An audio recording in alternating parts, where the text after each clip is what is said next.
at the dawn of days was Vieta, the power that creates. Where nothing had reigned supreme, Vieta gave life to all. Shaped here and there, spawned now and then, formed the one and in chorus the other. And where attraction arose, the wild thrived and multiplied.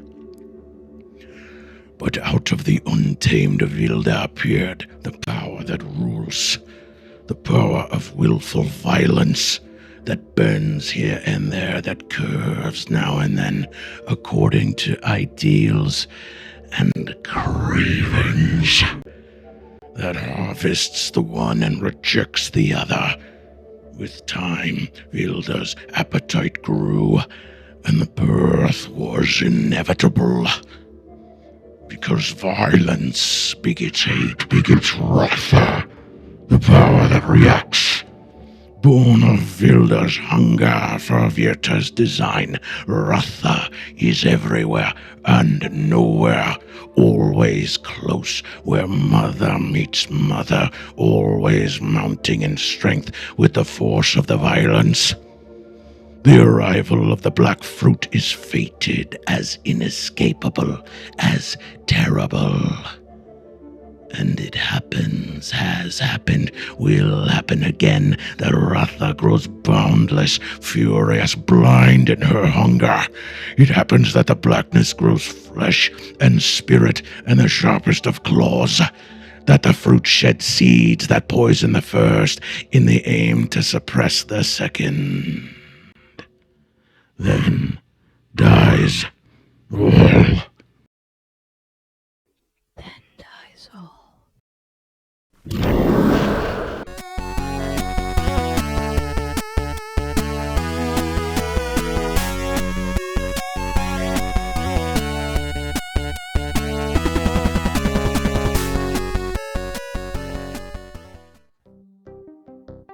We first find Jorma in Thistle Hold, wetting his whistle at the Odavakar. This is a tavern that is located in the northwest of Thistle Hold, not far from the Toad's Square. And he is sitting in the back. In fact, we can just place a temporary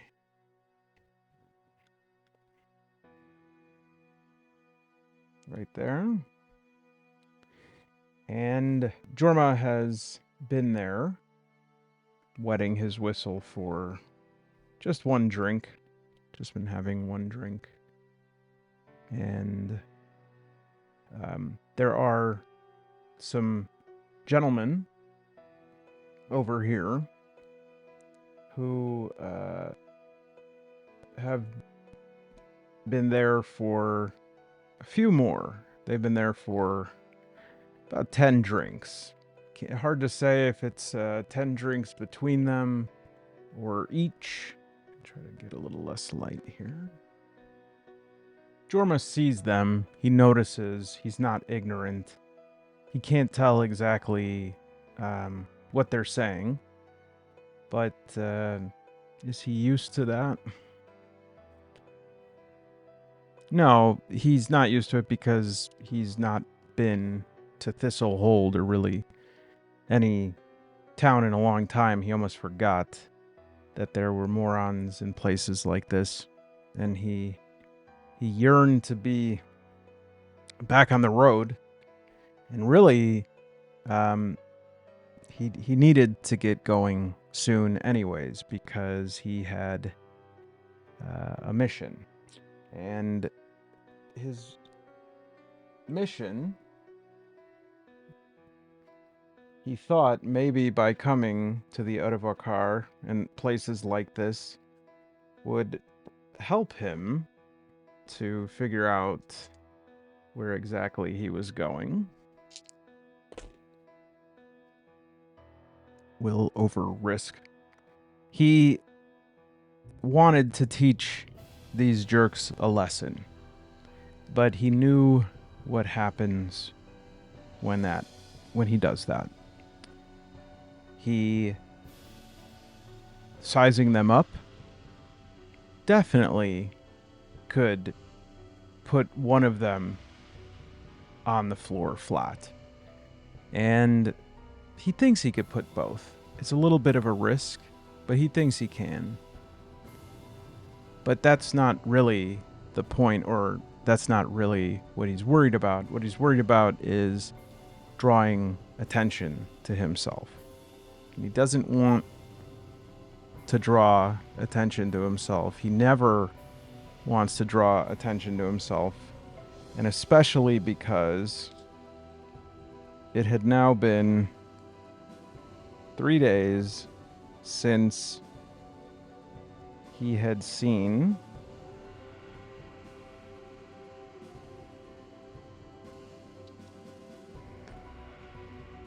Carver. And Carver was his friend. His best friend. He thinks. Carver has never spoken to him. But Carver doesn't talk to anybody. Carver does carve people up pretty easily, and now that Jorma thought about it, pretty often. But the fact that he hadn't cleaved Jorma in two, well, that to him, he just always took that as him being his best friend. And he wondered, wait a minute, that can't be the only reason he thinks that. And as he starts thinking about this, these two fools come up and put on a sort of like that face where they're stopping themselves from laughing in order to sensibly like not show someone they're laughing at them, but they're still pretty much laughing because they kind of want the person to see that they're laughing at them. Anyways, Jorma wasn't interested in the psychology of it, and he decided this is probably time to get going. We have in front of us here the four books that would be considered sort of like the core book. This also was a bit of a barrier to entry, is that you have the core rule book, and then if you wanted to play more than that, you got the GM's guide. That's not abnormal, but then you also have the monster codex. Okay, sometimes we do a bestiary, that's okay. And then we have the advanced player's guide. And if you hadn't gotten the combat system down, or like the skill check system in the core rulebook, to have the advanced player's guide introduce all these new factors, the net effect is that I would say that among free league games, and even wider than that, especially solo players, this is probably the game that has the highest Erdos Bacon score, but instead of Erdos Bacon, it's like the ratio between people who want to solo play it and people who have solo played it. And there are some legitimate reasons for that, but I think there's also part of it where we can sort of psych ourselves out. The biggest thing is that this is more of a I don't want to say old school because that has its own connotation. It's not an OSR game, but it's more of a traditional GM-led experience, or at least it appears to be that way. If you've done enough paging around and researching over the years as I have, you find that there are a decent amount of tools, and we'll talk about what those tools are. But in general, it has a bit of an imbalance between what I call the tables and fables check, which is you need lots of tables and a manageable amount of fable so that you are able to solo play it, right? Because tables mean there's lots of generative material. You're able to summon locations, outcomes, enemies, conversations, all these kind of things. And especially when you look at the surface of Symbaroum, it's more of akin to the classic, like, the GM is going to present the scene, ask us what we do, then is going to present some new lore and then some background, and then what do you do? And that is partly, we don't want it to be another way, because that's what makes Symbaroum so special, is that the game world is so intriguing. It is so seductive to, especially if you're somebody who likes rainy, grimdark, despondent, doomed human situations as your setting. It's so, like, this game lives rent free in my head all the time. And I really do want to emphasize this, is that this game, there's there are few experiences like just finding this game and finally picking it up and paging through it, because for me it was maybe a year that I was passing this by and going, what is all this? And then opening it and seeing, a wall of text and saying, oh, it doesn't have the cool dice and the year zero system and all this. And so I kind of passed on it, and then I got more confused because there's Ruins of Symbaroum, which that is, no judgment if you're into that, but that is not Man Alone approved. That is the 5e version, or 5e compatible version, that Free League put out, which I don't like that. It's like, we have a system, the system works. As the hero of No Country for Old Men, Anton Chigurh, says, you choose the one right tool. Let's see. Jorma has a discrete of 8. This really wouldn't be cunning or quick. Just kind of wants to not attract too much attention here.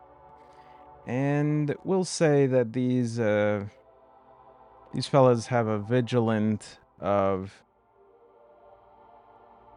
Well, I would say they have a pretty low vigilance, but between most of them, or between both of them, let's see. Let's say that there's a 5. They have 5. And so 5 puts a +5 on my discrete. So 8 plus 5, I have to roll equal to or under 13. But because there's 2 of them, I have to succeed at that twice. So let's try this twice here. All right. So I succeed the first time, and I do not succeed the second time. So at least one of them notices me as I make to the door. And they go, oh, wait, one second, man. 1 second. I'm really sorry. Really, really sorry. But, I mean, what the are you, mate? Sorry, didn't mean to swear. I mean, I hope that wasn't rude, was it? No, it wasn't rude. I mean, that's a perfectly reasonable question, because it's like, you've got some people who, look like people, and then you got somebody that don't look like people. Even the elves, they look like people. I mean, weird people. But they look like people, Ogres, well, they're pretty weird, but they still got, if they turn to the side, they look, look on, turn to the side, they gotta look, and they're laughing at each other. Oh, mate, could you turn to the side for us? I don't want to turn to the side for them. And I realize this is one of those moments where I don't think I'm going to be able to overcome the feeling inside of me. But it is simple enough.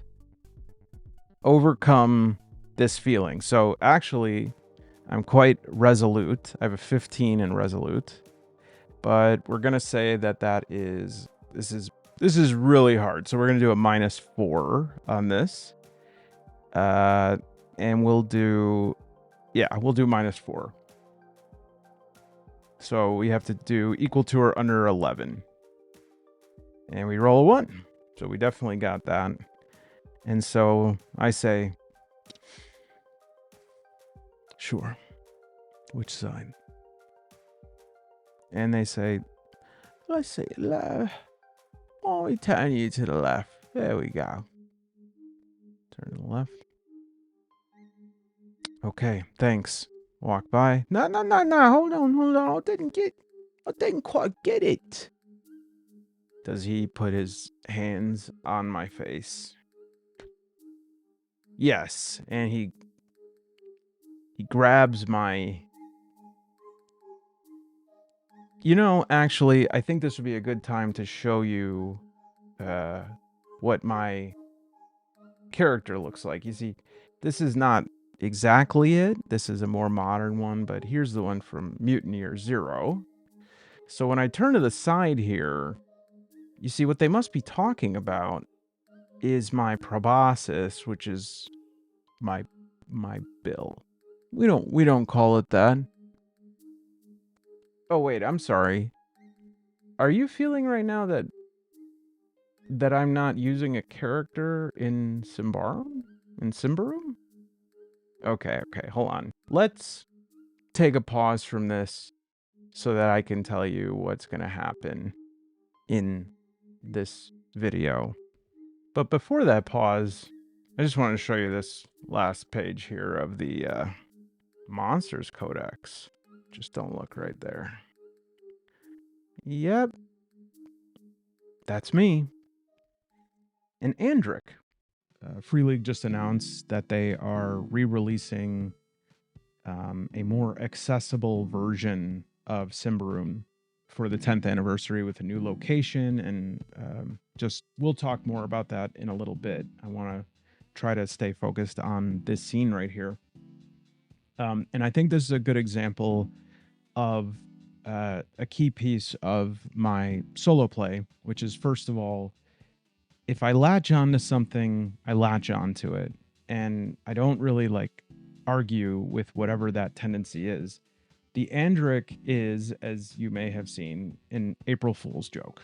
And I was pretty sad when I saw that. And I suspected it the first time I read it. I mean, they published this back in 2017. And so I was late to the joke. I felt sort of foolish because when I finished reading the Monster Codex the first time I got it some years ago, I was enthralled, but as it went on, I could tell it was a little more ridiculous. One of their traits is provocative.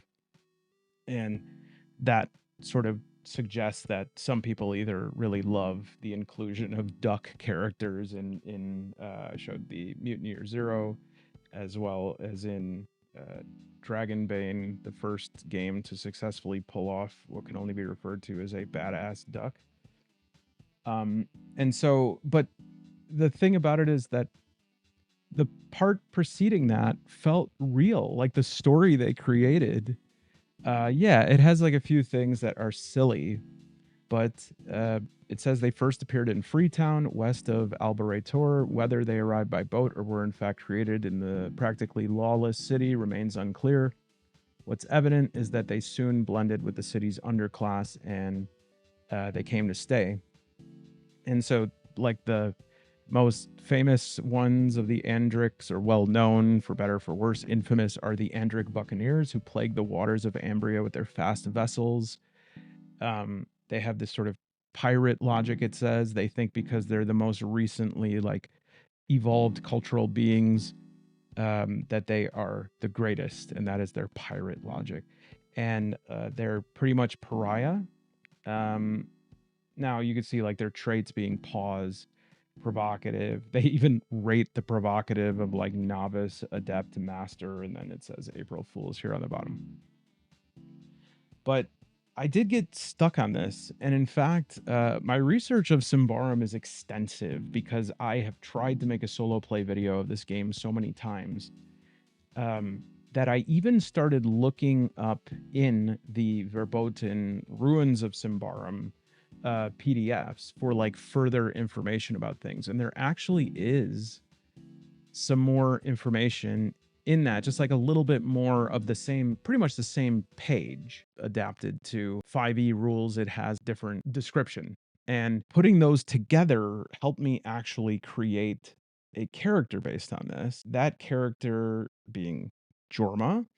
I think I was able to stay pretty consistent with the very scant descriptions that are here, but I've also discovered in my travels there is this other little mention of Andrix that nobody talks about, and it's in Mother of Darkness, which is one of the adventures. There's this fantastic section on treasure hunting, which we'll definitely take a look at here because it provides an awesome solo loop. And there's this big table of curiosities, and I love a good curiosities table. And right here, 71 to 72, you can find a carved bone statue of an Andrik with a cracked beak, armed with a crossbow and a broad-bladed hatchet. Now, I can find a crossbow. I can't find any broad-bladed hatchets, but if we look in the equipment section, there is this crow's beak, and there's no description to the crow's beak in the core rules, but in the starter rules, there is, and it says a less elegant but just as effective weapon is the crow's beak, also known as the Kandorian war pick, after the city in Albereter where it was first forged. The crow's beak is a club whose metal head is fitted with a spike or a beak of steel in order to punch through armor more easily. After the escape of Indaros, the smiths of Kandorian war picks settled down in the district of Old Kadazar, where they have continued to craft their dreaded weapons. So, therefore, if the Andriks refer to themselves as Andrakes, I thought, you know what? Why don't I just change it from a crow's beak to a drake's beak? And I inherited the 1d8 plus 1. And because I made Jorma a witch hunter, my starting equipment says I get one blessed weapon, which, as far as I can tell, just means that it's of higher quality and harder to break and maybe sold for more. But if you know differently, let me know. The issue that came on, and this is why I said this is like a good example of solo play, is as I was talking, I was thinking about this, like, what could my mission be? Why am I here? I have to find my friend. And this is when I suddenly remembered possibly the only thing in the Monsters Codex that is is a subject of my fascination and my rumination on this game, and this is the Nefarani. The Monsters Codex, we have this amazing entry. Look how awesome the Nefarani look. All right. So the Nefarani are not player characters, but they are an example of like a, as they're called in Symbaroum, cultural beings, meaning that they're not like animals or monsters, right? They're sort of like humanoid. And it says in their manner eerily synchronized, okay? Now here's the backstory on the Neferani. They don't speak usually. They are very quiet. They do have some among them who like speak on their behalf. They can communicate with each other telepathically, and in combat they sync up when they're in like a battle formation. And it's not just like they have good, coordination. It means like when one draws their sword, the others draw their sword in the exact same way. It's like they're fighting as one unit, and they're completely silent, super fast, super strong, super deadly. And they have these awesome runes painted all over them. Nobody knows where they came from. It's believed that the Emperor of Symbar, which was this ancient empire within Davokar Forest, um, they think that they were like created to protect the emperor, that they were like bodyguards. And there is 27 of them left. All right, and that's important because uh, th- not only do they fight synchronized like that, not only are they silent, but the only time they speak in combat is when one of them is felled and all of them, all at once, shout that person's name. This is amazing little like flavor text on the side here. And it's just this guy who's talking about how he fought the Nefarani. First, it says, they fought in close formation, moving as one large body rather than individuals. They fought without words or spoken orders. Grunts of exertion and moans of pain were all that came from them. Only when one of them fell did they scream. First one called out the name of the fallen, then the others did the same, all at once. Then they fought on in silence, though, if possible, even more frenetically. They were few, we were many. We slew them all, at the cost of heavy casualties. I heard rumors that there are more like them, that what we fought was but the rear guard of a larger force. Bahiti, Teramun, Madai, Hadar, Idona. Yes, even now, my beloved will sometimes wake me up as, in a cold sweat, I scream their names in my sleep. All right, and so their shadow, their sort of soul color, is mottled dark gray like old iron.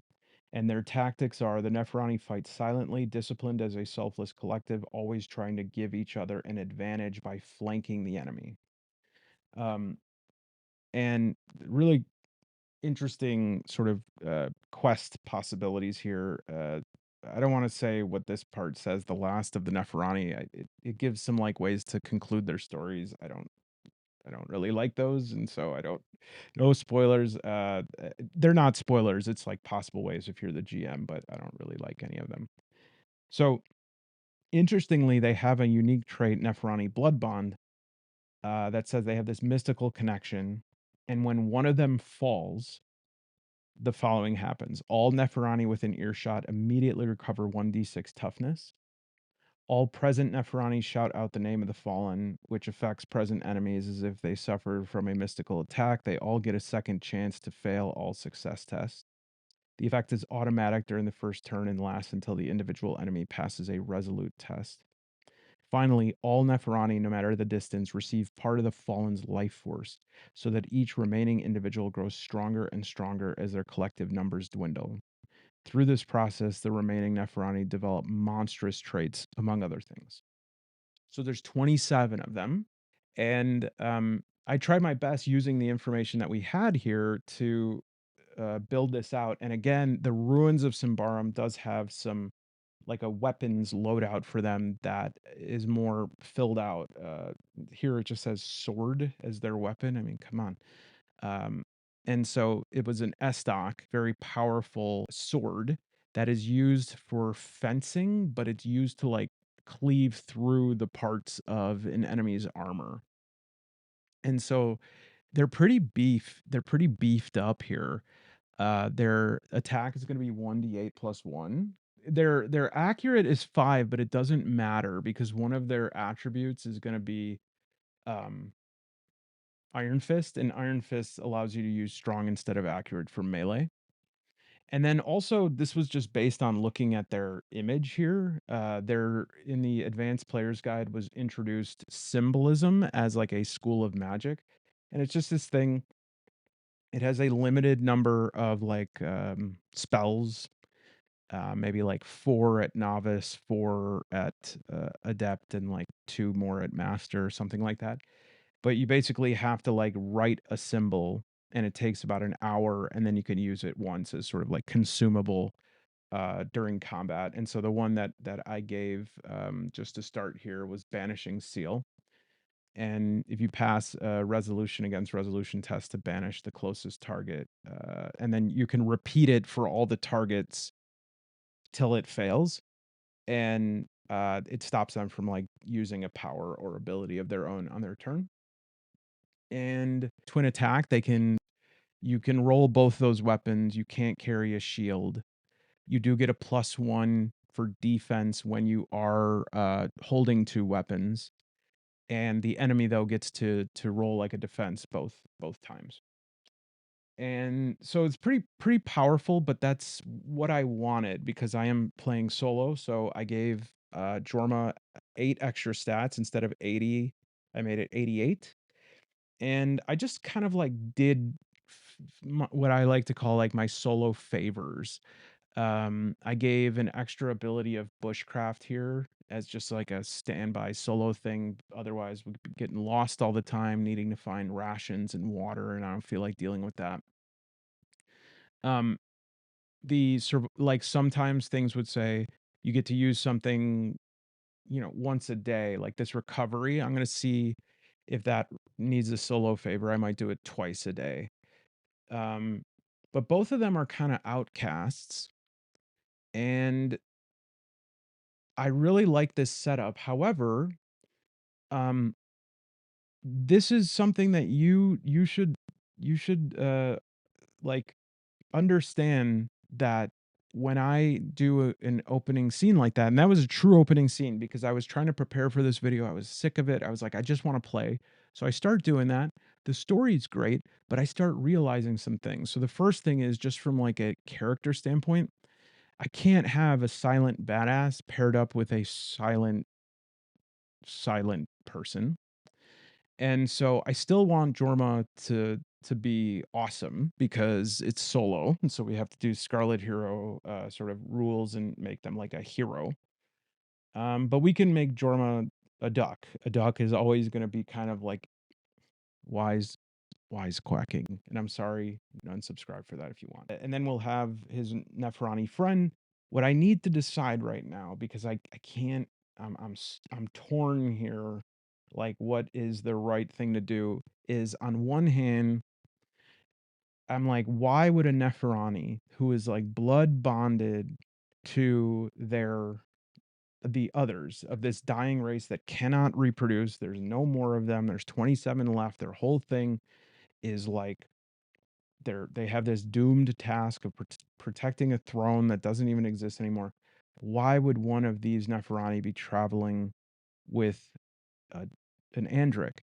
And my thought was that because they're both pariah and because Jorma helped him with something, the the idea that Jorma helped him, it would have to be that he saved his life.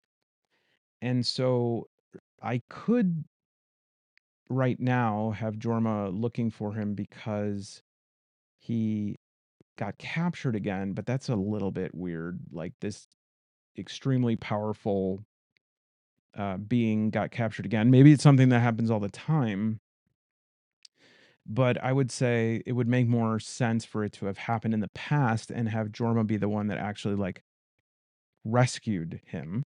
Although then we get into like why, but we could figure that out. All right, so to start here, we're just gonna put these two doofuses at 10 across the board, which really means that they have no modifiers for anything. The one thing that you will need more than really anything else as like the thing hanging up in your play area is this, some version of this. All right, because this is like if we look and the enemy has 10, it means that it affects my score by 0. If they had a 12, let's say that their 12 was in vigilant, and I am going to try to do a surprise attack. I'll actually try to do that. So that would be my discreet. And this is Jorma's discreet is, let's see here, 10. So it would be, if he had a 12 discreet, it would be 10 minus 2. So I have to roll equal to or less than 8. 5. So I am able to make the first attack with an advantage. If the character has advantage, it receives +2 bonus to the relevant attribute when making success tests, and its attack deals plus 1.4. 1d4, not 1.4. And so we'll do a combat action here. Now, this can seem like a lot, but once you get in the rhythm of using these abilities and knowing what your character like modifications they have to make, and especially writing them on the character sheet, for instance, Jorma here, actually the only ability that he has that would affect this roll is backstab, because backstab gives an additional 1d4. So if I can connect successfully here, that would mean that I will be able to do the damage of the Drake's beak of 1d8 plus 1 plus 1d4 plus 1d4. And deep impact, all that does is it gives a +1 on top of it. All right. And so to do an enemy attack or attack against an enemy, we're just going to use usually accurate versus defense. And I'm actually not saying that correctly, because it's like the arrow is pointing from the defense to accurate. It means that the enemy's defense rating is modifying my accuracy. All right. So, like, depending on how good they are at defending, that's how much my target number is going to change. It's really not that much different than anything else. It's just sort of a little bit weird to get used to because it is player facing. It's all player facing. So my accuracy is 13. And so just for fun, we'll say that this guy's defense is 11. That would give me some modification of a -1. So if my accuracy is 13 modified by his defense of 11, which on that little sheet with the modifier numbers, that would mean it's a -1. I have to equal or less than 12. Great, 9. So I attack, and we're doing 1d8. That 1d8 won't work because that's direction. 1d8, of course. 1 plus 1 is 2, and then I get 2 1d4 rolls as well. There we go. 3, 4. All right, so 3 plus 4 plus 1 plus 1, 9. So this character's armor is actually 3. Okay, so modified 9 minus 3, 6. And this character's pain threshold is also 6. This is determined by their strong. Now, if you've played like Pendragon, knockdown would be an example of this. If on a single attack after armor has been discounted, if you exceed the pain threshold, technically it would have to be 7 for this, but I way gave this guy more defense and armor than he deserves. But so we'll just say that his pain threshold is 5. So I exceeded the pain threshold. I get to decide now what my options are. I can either knock him to the ground and he has to get up next turn, or I can do an immediate follow-up free attack, which is certainly what I'm going to do, because this guy's toughness is 11, so it's possible now that I'll be able to put him out. So we'll pretend I knock the wind out of him. He does a classic ooh with his stomach. And just to illustrate a few things here, we have 2 of my solo coins I've talked about in other episodes. I do this to keep myself honest and even, but this is also a like something that I even found it on a website, which is a really good website called Record of Davokar. There was a system that is so similar to how I do this. I'm just going to implement this, and it's called the Fortuna mechanic. And that is, fortuna is in Latin or Italian fortune, not what we all do for tuna. And so with the Fortuna mechanic, basically you get a coin at the beginning of play. Every time you get a crit, it will get an additional coin. Crit miss results in the loss of a coin. I just basically have 2 coins. You could use them. A crit gains the coin back, because this is used with like group play. And what I do with these coins are based on an actual fun mechanic that is actually in the Advanced Player's Guide, which I think is also fantastic for solo play. And because the Advanced Player's Guide is the only thing that I do not have the PDF for, and because I've literally spent hundreds of dollars on Symbaroum, I refuse to buy that PDF, especially with this new edition coming down the pike. So I did the old-fashioned, took a picture of the page I'm about to show you. There it is in all of its glory.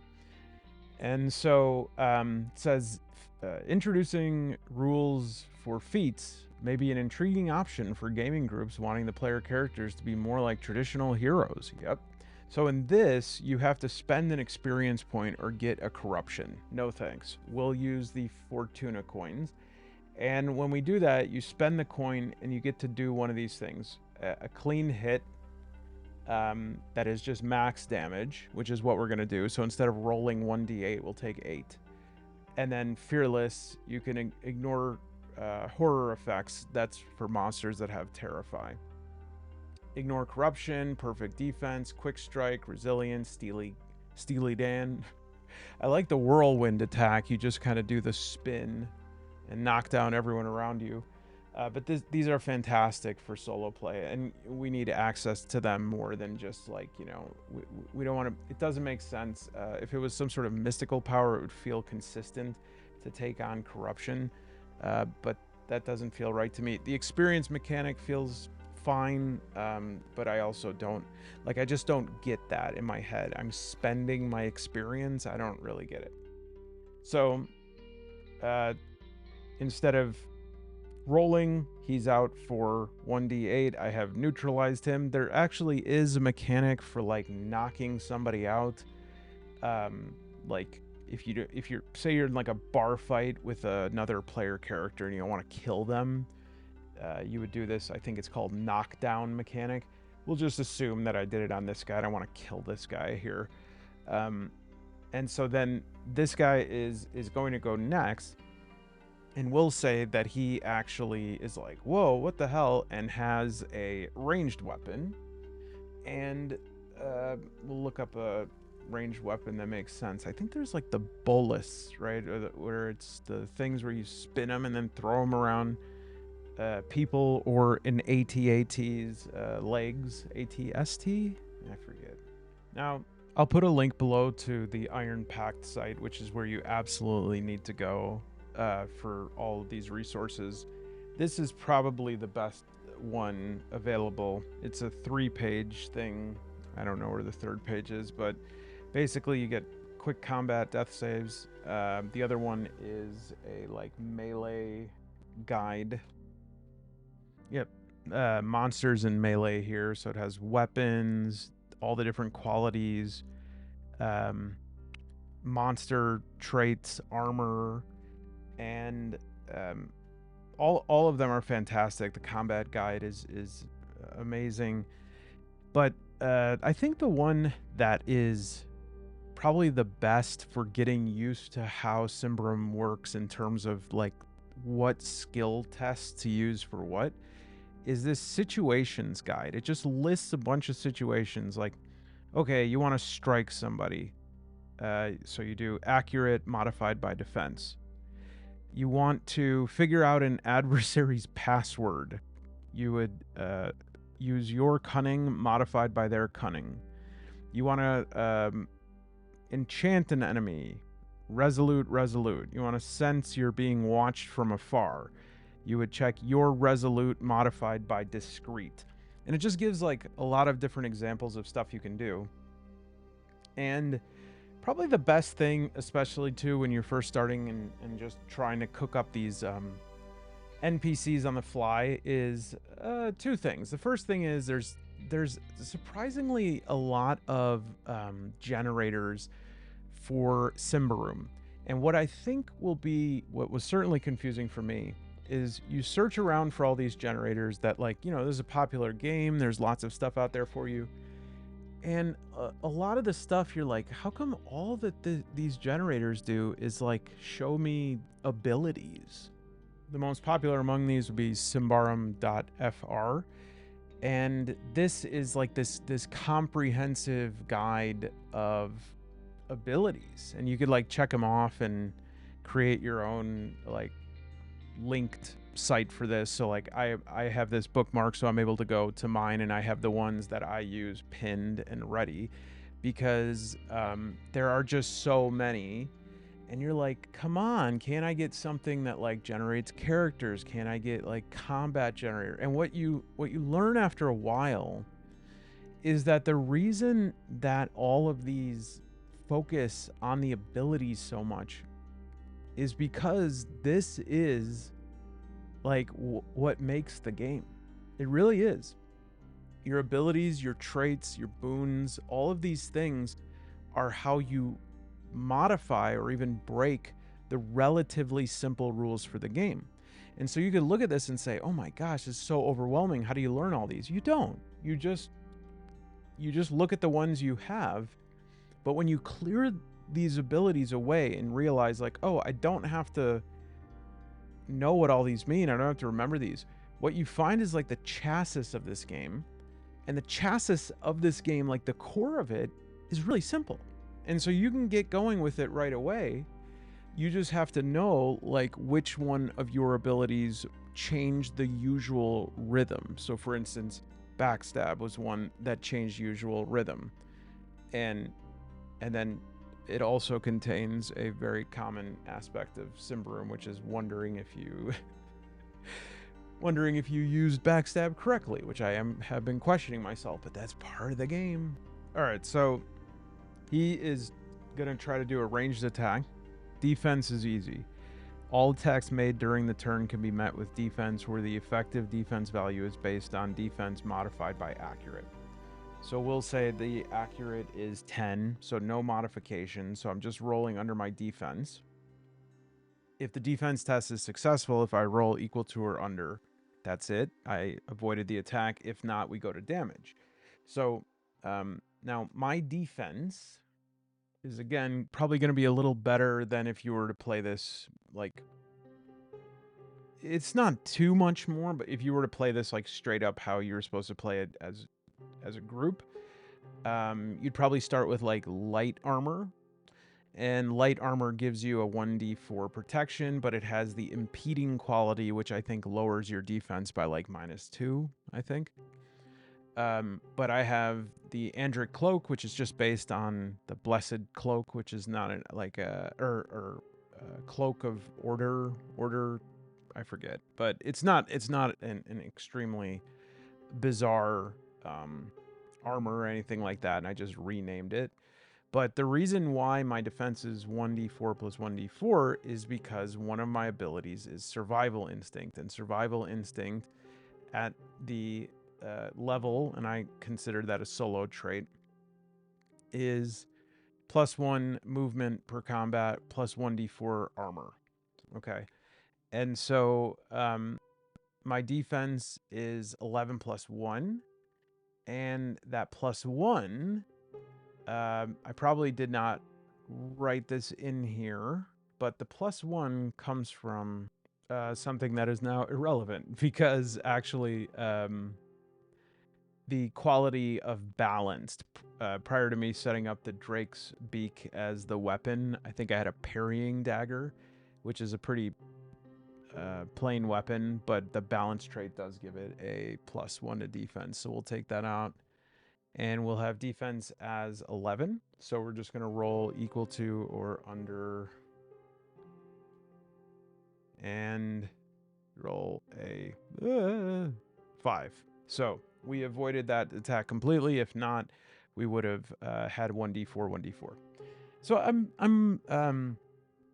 I wanted to just say like something that I've been working on to codify what I do to decide enemy AI in combat, because here's a little secret. I just sort of make it up.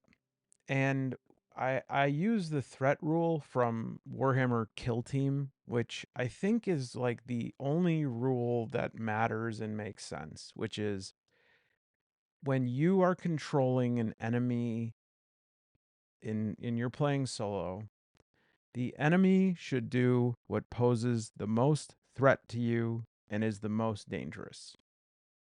And I think that usually functionally works really well. But I do make modifications to that.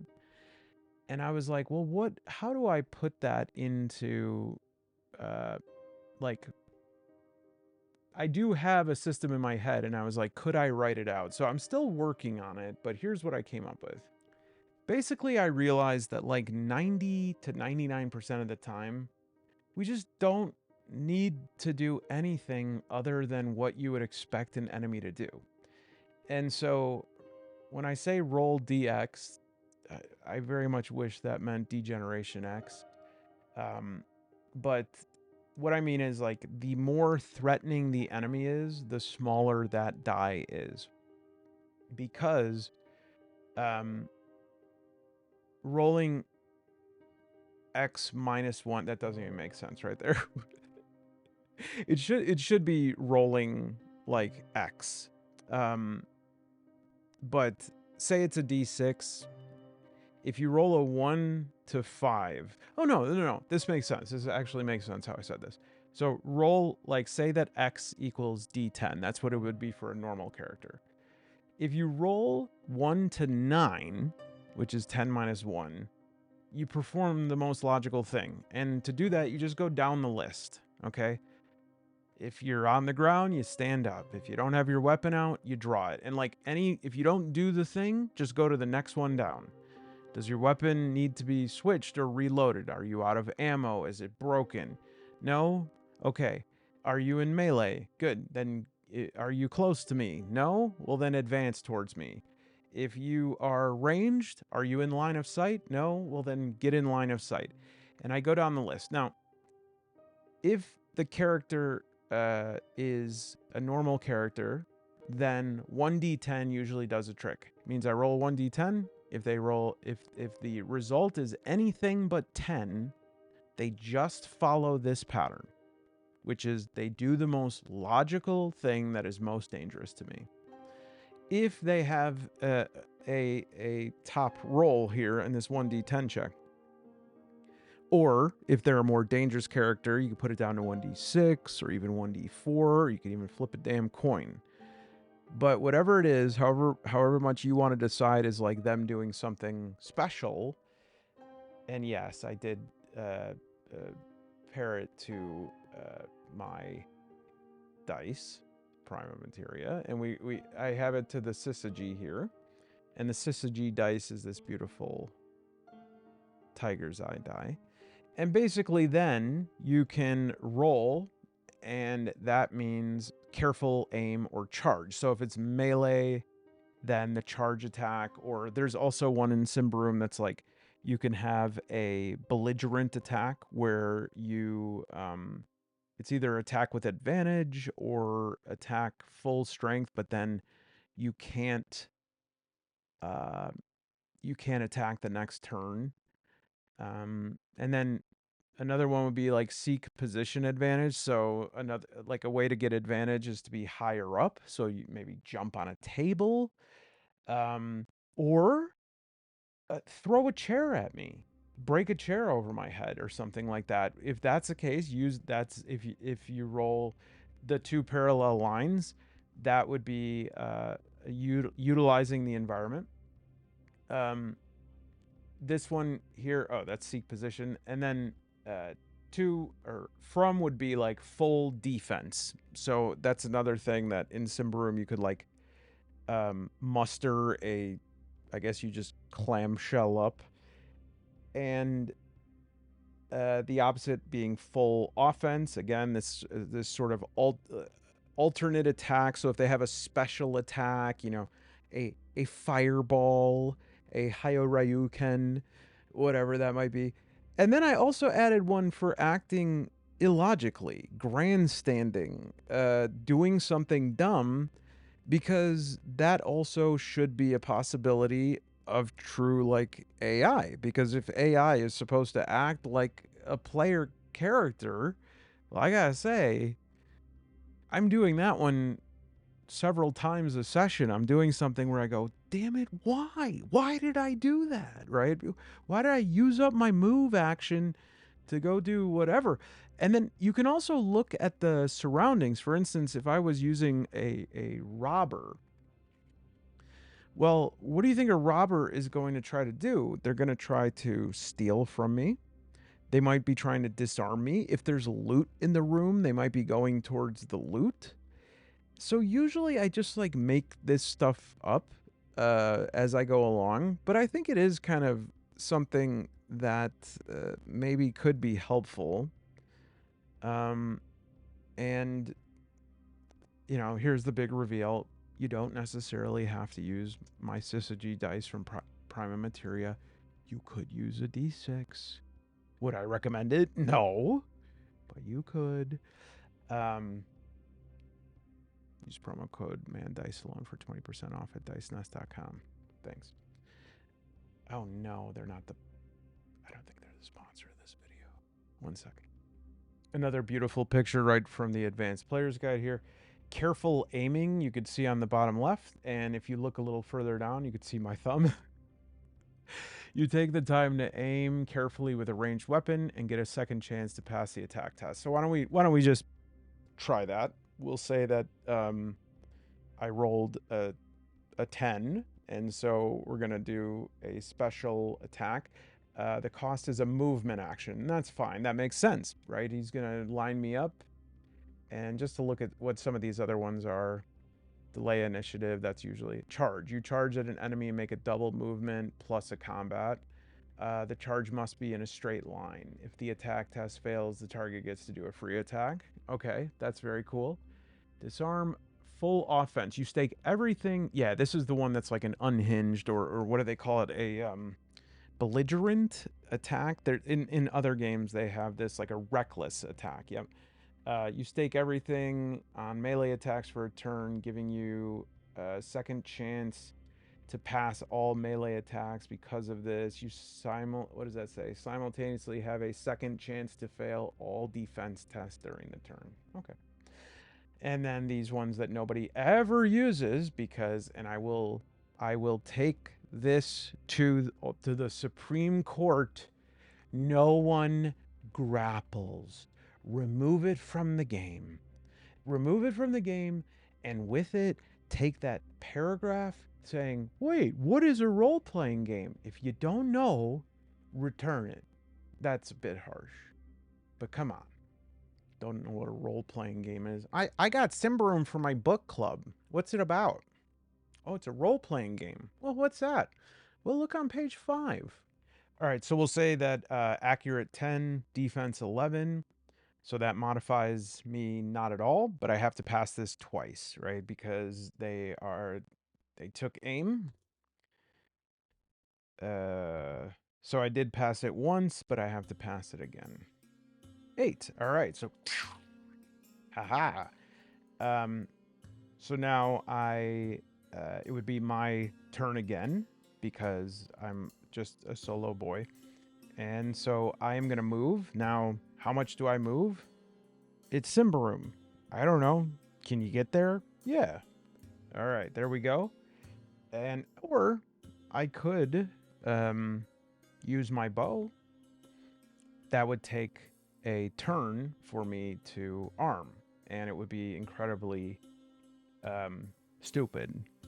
And so even for an example's sake, I'm not going to do that. But let's finish this guy off and continue the story. All right. And those are famous words before I get wrecked. So I'm going to do another melee attack. And what's this guy's defense here is +4. All right. So my accurate is 13. So that means I have to roll equal to or under 17, 3. And so now I'm going to roll 1d8. And he has same thing, pain threshold 6, toughness 11. So we have 8 plus 1d4, or sorry, 6. No. 7. 8. Okay. So armor 3 brings in the pain, so 5. All right. So probably right now he would try to flee, or he would at least try to disengage. If you have some more time to set up NPCs, they do have like tactics. For instance, this one that I've been looking at, Robber. Robbers have learned to calculate the odds and will not attack if outnumbered. Not even a strong leader can force them to attack a superior enemy. So yeah, maybe they try to flee. So there's not super clear hard and fast rules for fleeing combat. But one thing that's clear is that this enemy has to disengage. Disengaging means you use a movement action to attempt, to disengage, and then you would have to use your other movement action to go the distance, go for speed. And usually on disengage, I get a free attack. The exception to that is acrobatics. We would roll against quick if I was doing it, which the enemy can actually roll against their own quick, actually. So quick is 0. So they just have to roll, and by 0 I mean the modifier is 0, so their value is 10. So they would need to roll under 10 quick against quick 5. So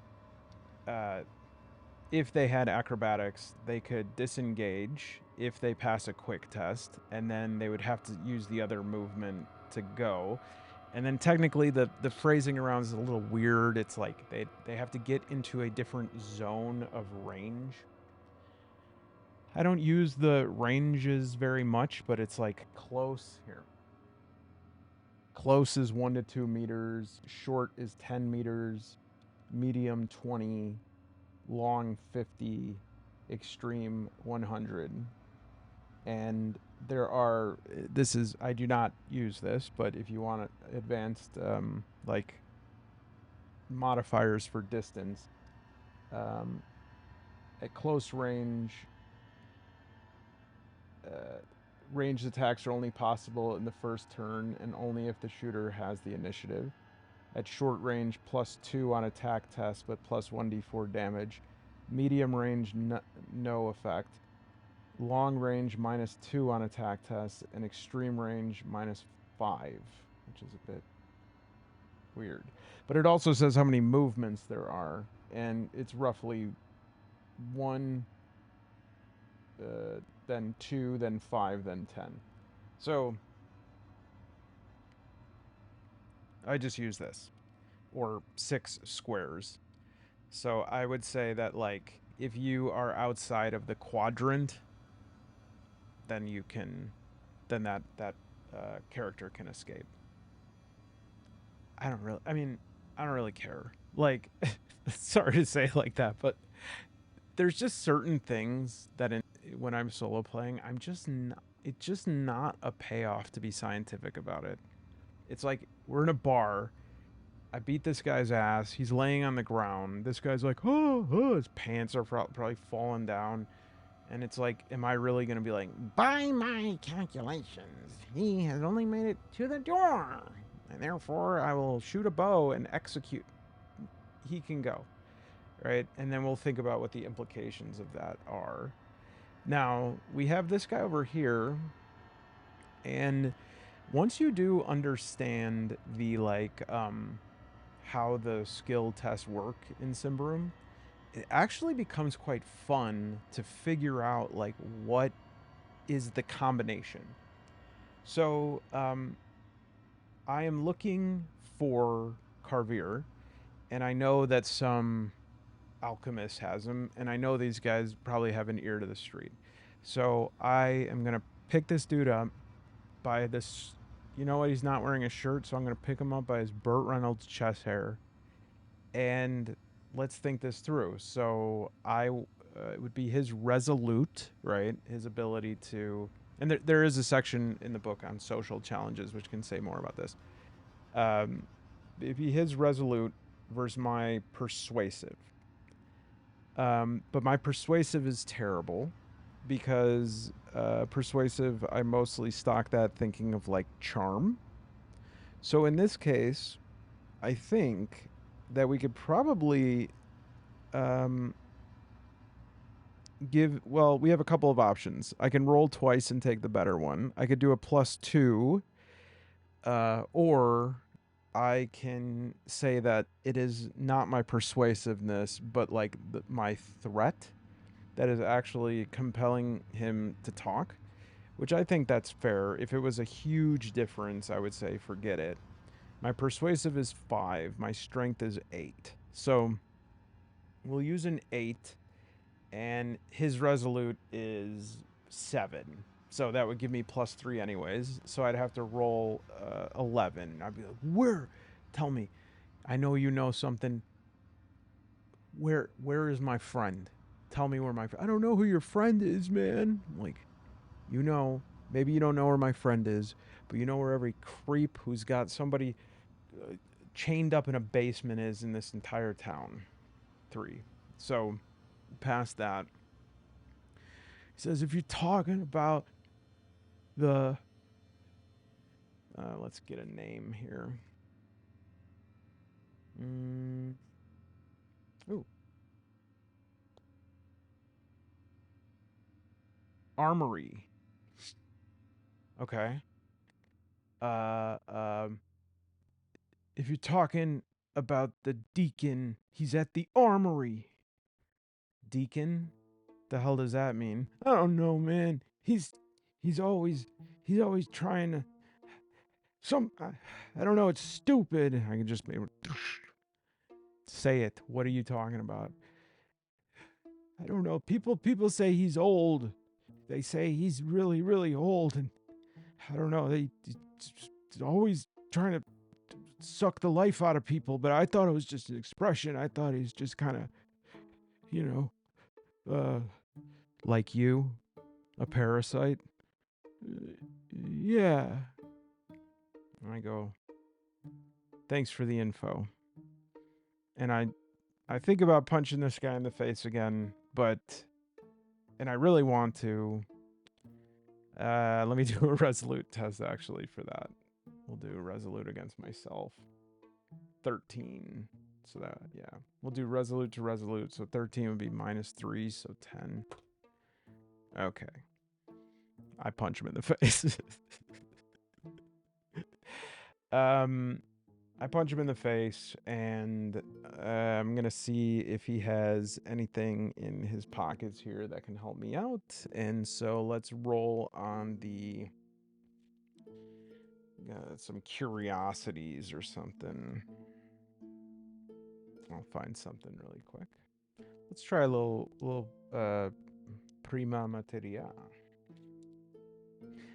And Noble Knight is sponsoring my next video. And I think some people will be excited about that. All right, so, oops. So we have safety and freedom. So we have safety, freedom, house. So, okay, so I got keys, a key. I got a house key. This guy is knocked out. Is that a key to his house? No. Definitely not. No. And you recognize this key. This key is a jailer's key. And so you know that he said the deacon is at the armory. So let's check out Thistlehold. This is a real shot in the dark here because I actually don't know if there's anything in Thistlehold that will kind of sound like this, but this is a good lead here. This is good. We could do some investigating. I just want to say, when I'm soloing on my own, you'll notice that I'm sort of using a lot of different solo tools here.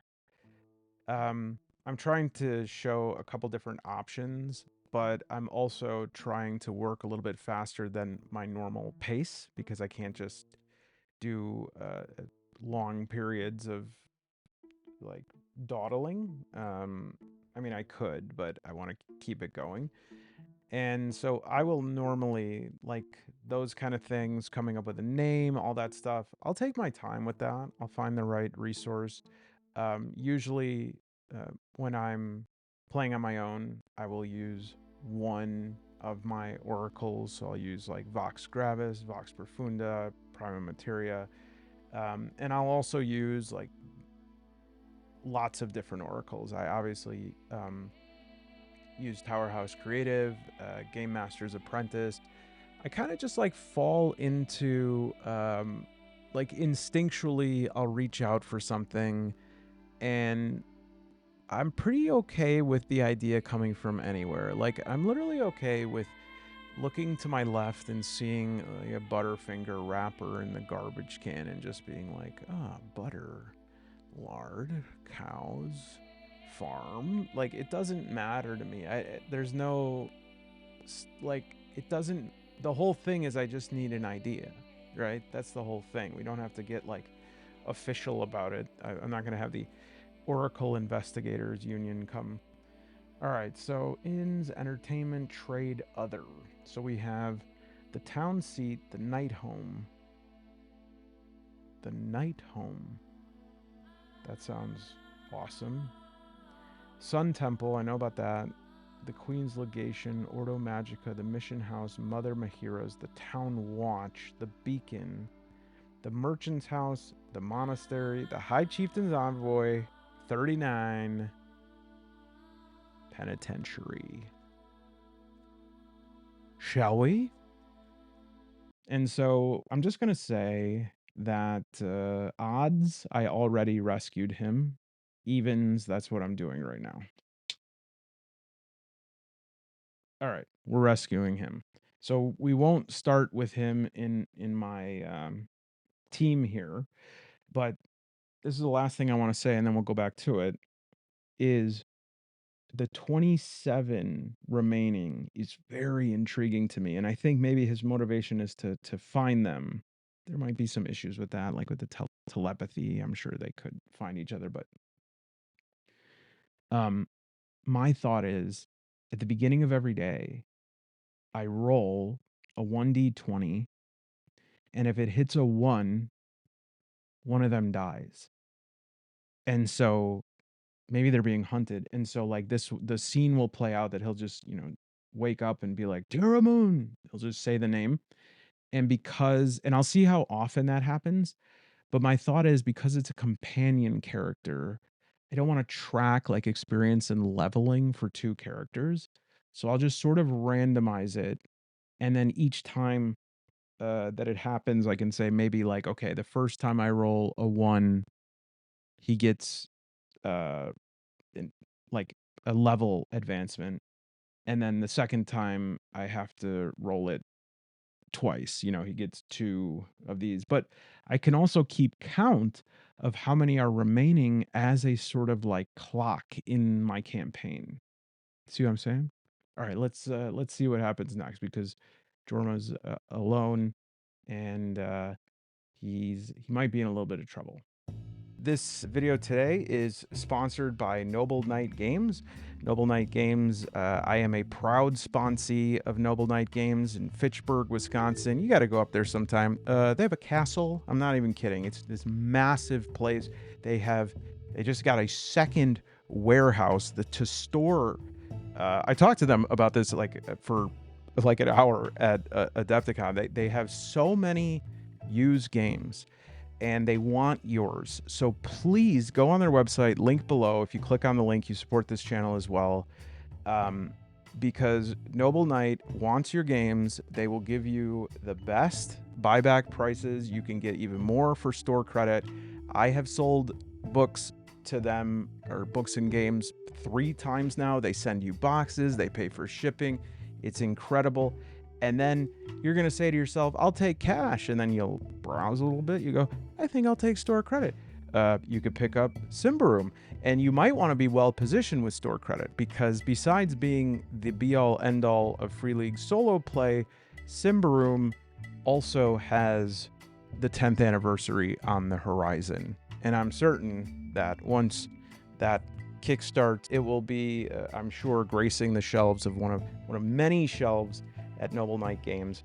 They gave me lots and lots of dice at Adepticon, and so I made this little dice forest. There you go. With Noble Knight, you can get lost in the dice forest. I'm sorry, they'll talk to me about that. Thank you, Noble Knight, for sponsoring the channel. Link is below. Besides it just being time to solo play this game on the channel, we also have some interesting news on the horizon, which is what you see right here in this little slideshow I put together, is that they sent out a press release that we got a new core book and new campaign setting for the 10-year anniversary of Symbaroum. And the reason why I wanted to, what the heck? How many times am I going to show this picture? Just in case you're like digging what I'm showing you during this video and you go, I want to get that for myself. Well, what they really want to make this game more accessible for this 10th anniversary one. And so all four of these books right here, they are combining them into like, I don't know if it's one or two books, but they're trying to. Hey, it's Malone in post production. I'm going to pop in here just to clarify this because I did look into it a little bit more. So they're condensing it down into three books, but they really want I don't know if I said one, but it's not one. It's three. They're pretty much getting rid of the advanced player's guide and condensing that in the GM guide and then just like making it accessible like from the core rule book. And that was kind of a problem with Symbaroum is it almost felt like things were like really unintuitively um, ordered in the books. I think it was like a really great explanations of things, but it just didn't go in order. And so you also had tons of information spread across like quite a few different sources. And honestly, there was stuff in the campaign books which was interesting. I'm not sure if you see this very often, but they would sort of like tighten things up and add new things that people would then with Symbaroum consider it like part of what is needed to run the game at its best. And so the end result is a GM had an incredible task in front of them to manage not only all of the lore but all of the mechanics and all of that stuff. And so they really want to make more sense really and be accessible from the core rule book. But yeah, there's these like four premium books, but the fourth one is like this new setting, which I'm very curious about what it's going to be. So like we're gonna go. Is it gonna be away from Davokar? I'm scared. Yeah, I'm sure it'll be good. 6-part series of like Throne of Thorns. They just released a Grella. I did a video on that. Looked through City of Eternal Euphoria. So there's all kinds of stuff, and it does also have that sort of like traditional GM led experience. And so if you're a solo player, you're also kind of like, oh man, is this going to be Rune Quest, where if I want to solo play it, I have to read the equivalent of my junior year English class syllabus? No, because honestly, one of the things that I found and why I feel so ready to solo play this is because the basic lore of this setting, you can have enough to solo play within like the first uh like even here in the starter rules. If you were to read book 1 and 2 of this, which these might be difficult to find a physical version. I was able to get this after a long time, but it didn't come with the dice. As of yet, those are the only Free League core dice I do not have. But I've heard they're just like the Dragonbane dice, but a little dimmer and without the dragon and demon up. Guys, this is so cool. This is so cool. All right, so this is exactly what I'm talking about. First of all, that like you just got to be patient, let things unfold, but also how when you kind of work through a lot of these different texts, you see through the editing process, you get like a little bit more. So this is in the like the quick start booklet or starter set or whatever. There's no great need for prison cells in Thistle Hold since most criminals are either condemned into exile or directly to death. But nonetheless, there's a small and closely guarded building at the garrison which is commonly called the penitentiary. The warden is the weasel-like Pergolo, the son of the master torturer Katia, who managed to make a captured Dark Lord reveal where Queen Corinthia was held prisoner near the end of the Great War. The stories told of what Pergolo does to knock out drunkards during the nights are enough to deter most people from drinking too much.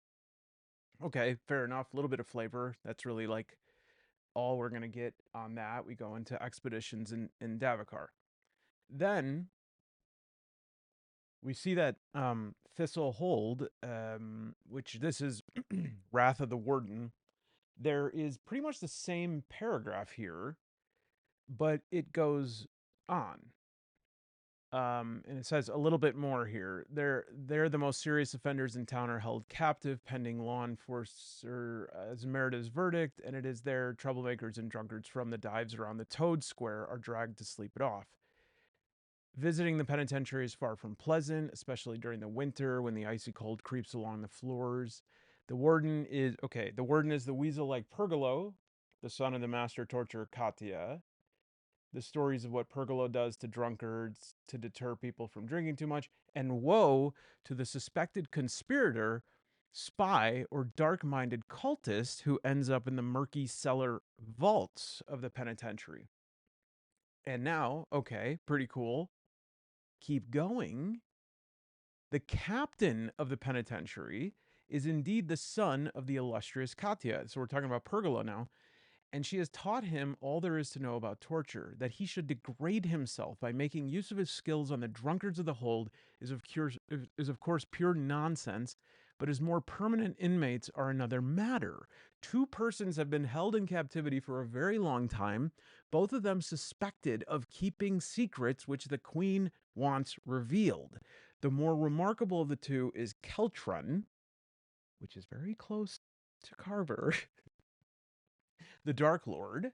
The other inmate held in the basement is the aged thief queen Voldara. She's the only one who has broken into Nightholm and made it back out alive with the loot in her possession. What she stole was a bronze necklace with heavy links and a medallion made from black and silver and green sapphires. The pendant is a protective amulet given to a surprise night pitch by the eternity elf Aloena on Kavrosti, blah, blah, blah, blah, blah. Only a handful of people know the story of Uldara and the amulet, but among those is the former companion of the thief queen, the barbarian warrior Corinred. He is prepared to pay a large sum of money to anyone who can free his beloved from the dark, maybe even reveal in which ruin he has hidden the artifact, namely in a lone majestic bridge fundament that can be found about 2 days' walk from Thistlehold on the south side of the river Aenor. Okay. So, obviously, some different story threads here, but what I see in all these threads is I don't, right now, I don't care about any of that stuff, right? Like, I don't know who any of those people are yet, but here's what I do know there is a secret lower level to the penitentiary. That secret lower level has very high profile inmates who won't talk. Okay. Carver doesn't talk. That the queen is holding there for questioning until they talk. And remember, Symbar was this former great uh, nation that was sort of, it was a human civilization, but it was buried. I think the way that you could think of it is like Davokar. This might be a little bit of a spoiler, but it's my own interpretation. I see Davokar as like the scab, the sort of coagulation over the wound of what was the kingdom of Symbar. That's my own interpretations of it. But you then have this barbarian, and you remember the um, the people of which Carver is a part, the Nefarani. And remember in the background page here, he wants to find his brothers and sisters. His motivation is loyalty. He's loyal to Nefarani, Jorma, some higher cause. So they would also know if he's alive because the other Nefarani would feel it. The Nefarani often fight with the barbarians against Ambria, not always, but often do. So they know this guy's alive, but if a bunch of Nefarani tried to come in, it would probably, well, it wouldn't go well. It'd be like an act of a war incursion. So perhaps that is maybe what I'm acting on here. Now, we'll have to figure out the timeline here. Is this where Jorma meets um, Carver? I don't know yet. We'll figure that out. There's going to be a feel to it and stuff like that. And so this is I'd say let's see how we're going to get into the penitentiary. And then I think that would be a great starting point for others to explore this as well. I think for myself, um, the just like going through the different prisons. So I like this map book. There's like different uh, tunnels and stuff that are like built into here, and we can utilize probably, even though it's not a ruin, I probably use the ruin generator, um, because and this is available on Drive Through RPG, the GM screen. These tables were first introduced in the Witch Hammer and can be used to randomly design the ruins.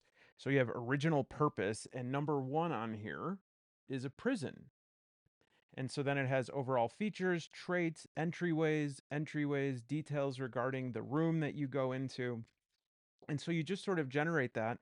There's the enemies in runes and stuff like that. I mean, it's so easy. And then when we go out into Davakar, there's more excavations in rooms. This is how you calculate travel. So I hope by now you're starting to see, like, okay, this is how it comes together. Solo play is it is an alternating between an open field and a labyrinth that you're sort of constructing as you're walking through it. So don't be don't feel bad if you're like in an open field and you're like, oh, I should be generating everything. I should have every twist and turn, everything that's on every table should be decided by an oracle. Sometimes, but where are you right now? Are you in a set location that is going to have risk and going to have rewards and going to have a logic to it? Or are you just kind of feeling around? Because that's all that we do here is we feel around, right? And we found something. Do we have the full grip of it yet? No, but we're getting there. I actually think there's some fun, like, what is it? One hand washing the other here, where uh, it says in the top right of this page, there's this just little extra section here that says, according to public knowledge, Prios is Templars. Prios is like the Church of the Sun. You could think of it as like the dominant church of the land kind of thing, Holy Roman Empire. So the Templars captured all members of the master cult that the Ambrians call the Dark Lords. Only a few know the truth, the Queen, the Field Marshal, and the members of the Curia among them, but not even they have any precise idea as to how many enemies survived. Identifying Dark Lords who have infiltrated Ambria is the highest priority. Responsible for the operation is Brother Eumenos, and the hunt is carried out by a competent group of Black Cloaks, the Dusk Hunters. Ooh, that sounds awesome. So, what I'm thinking here, though, is you have this barbarian guy who wants to get Carver back, um, Red. And I'm gonna look up to see if we could find anything on this guy. And maybe Red is like, we need to get this Nefarani back. I already know. I'm already trying to get him back. But I hear about this, and they're trying to get him back because the other Neferani are maybe weakened while he's apart, or they're refusing to fight. Who knows? Um, but they might have taken Carver as thinking that he's one of these Dark Lords, and they're sitting there questioning him, and he doesn't talk. And so they're like, "Oh, he's keeping something." And you could just imagine this stupid Pergolo like working him over, punching him, trying all these torture instruments. He's just sitting there, not even saying anything. And he's like, "What the hell? What's wrong with this guy?" So we have lots of possibilities and lots that can shake out, but we also have to get into a penitentiary. So let me look up to see if I can find anything on Curran Red, and actually I'm just gonna go to the pen. Gonna go to the pen. So I just want to say, I know that you probably see these Loke battle maps, and if you're anything like me, you're like, which one do I get? Or is this a good price? I don't know. This set of two has been the best purchase I ever made. I got one that's more like a notebook size, which is also pretty good. But this set of two comes with two of these, and there's four different sizes that you could either have like open both pages. You can combine them so that you have like a huge map like this. And what's really cool too is that there are 20 maps per book, so you can also roll a d20 to determine it. But I do think that there are some good ones for like a prison or a ruin. The best part is also you get these uh this depth perception here is really second to all. You got this person just and then what's this guy doing? Is he, is he going volume 2 on the floor? Sorry. I shouldn't have. Yeah, so they both start with this sort of this basic open map, but they also each like spread has a similar but different spread in the other book so that they can be combined. And I think probably when I do go down into the prison, probably use something like this or really these two. I don't love that there's like these sewer grates there that feels a little too new. This one looks a little bit better to me. Um, yeah, but it's really just about like the wall and the structure. And then in its companion book here, we have number, let's see here. Yeah, 21 through uh there's some that explicitly look like a prison to me. I might be making that up, but now that I'm looking at it, it might actually be like a sewer maybe. Um but let's go in a little bit there. All right. This one definitely looks like a like holding cells here, and I like that. That's like a guards table. So could probably use this one if we get into it. But what we're gonna figure out right now, because we don't have forever, is probably not something we need a map for, and that's just to think about like what is how do we can't just walk into a penitentiary, right? Now I should say that if I was not on camera and I'm just saying I want to move things along here, but I would go into Thistlehold. I would go and see if there's stuff for sale. I would identify where there's an inn to stay. I would see if I know anybody in town or anything like that. And then after that, or the next day even, I would go to the penitentiary. And some things that we have to like assume, we could generate them, but we can probably assume some things about this. This does not sound like a normal prison, but if there is a hidden lower level, and there is some sort of like family inherited torture pedigree here, this place is probably ghastly, and it's not just going to be left open for public tours.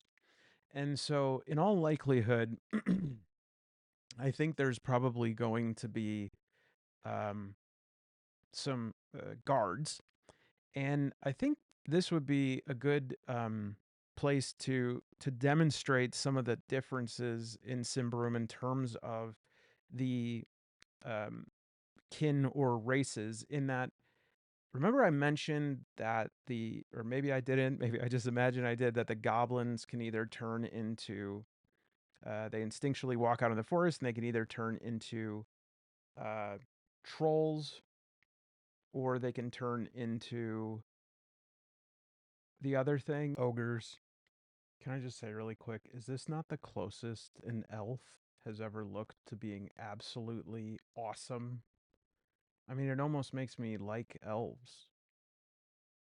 Almost. Not totally.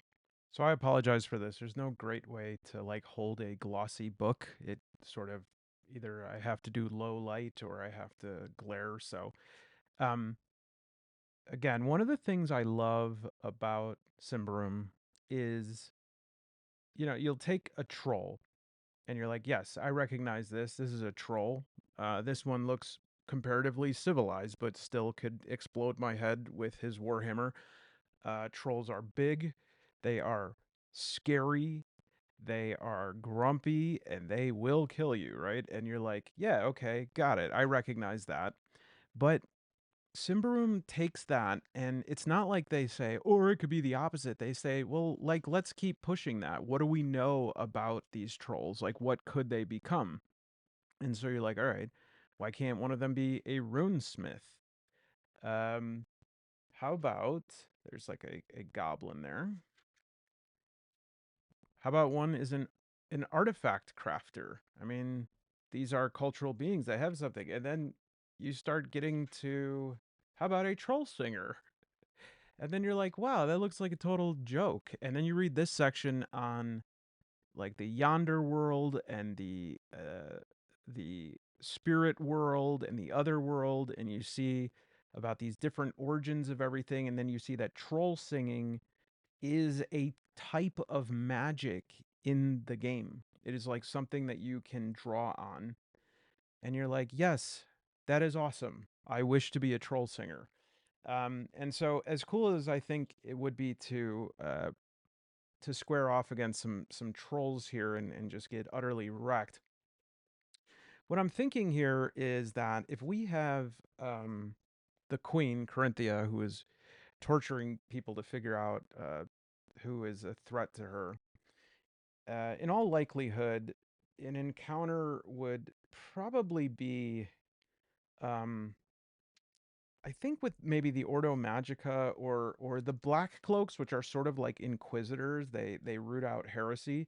Now, a full-fledged Black Cloak, the likes of which like capture these Dark Lords, that would be an experienced Black Cloak. I think this would be too this would be too much for me.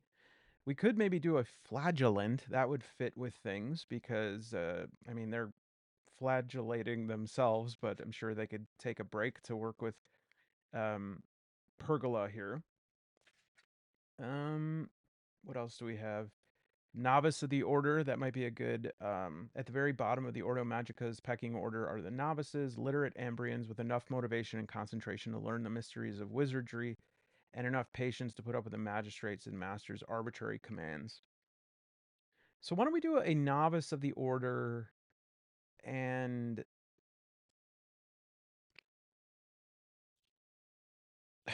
a bailiff would, yeah, bailiff would be good. Let's look at what a bailiff is. Proud and commanding, human. They're challenging resistance. That might be a little difficult, but that's okay. What kind of weapons do they have here? Bastard sword? Okay. +3 when mounted with scale mail. Ugh. Yeah, these are like knights. I'm thinking of Bailiff from Judge Judy. It's just kind of like a Blart, a Paul Blart type. Um, let me come up with a good spread here. So we could say I could try to sneak in, and I think that would give us a pair of guard dogs here.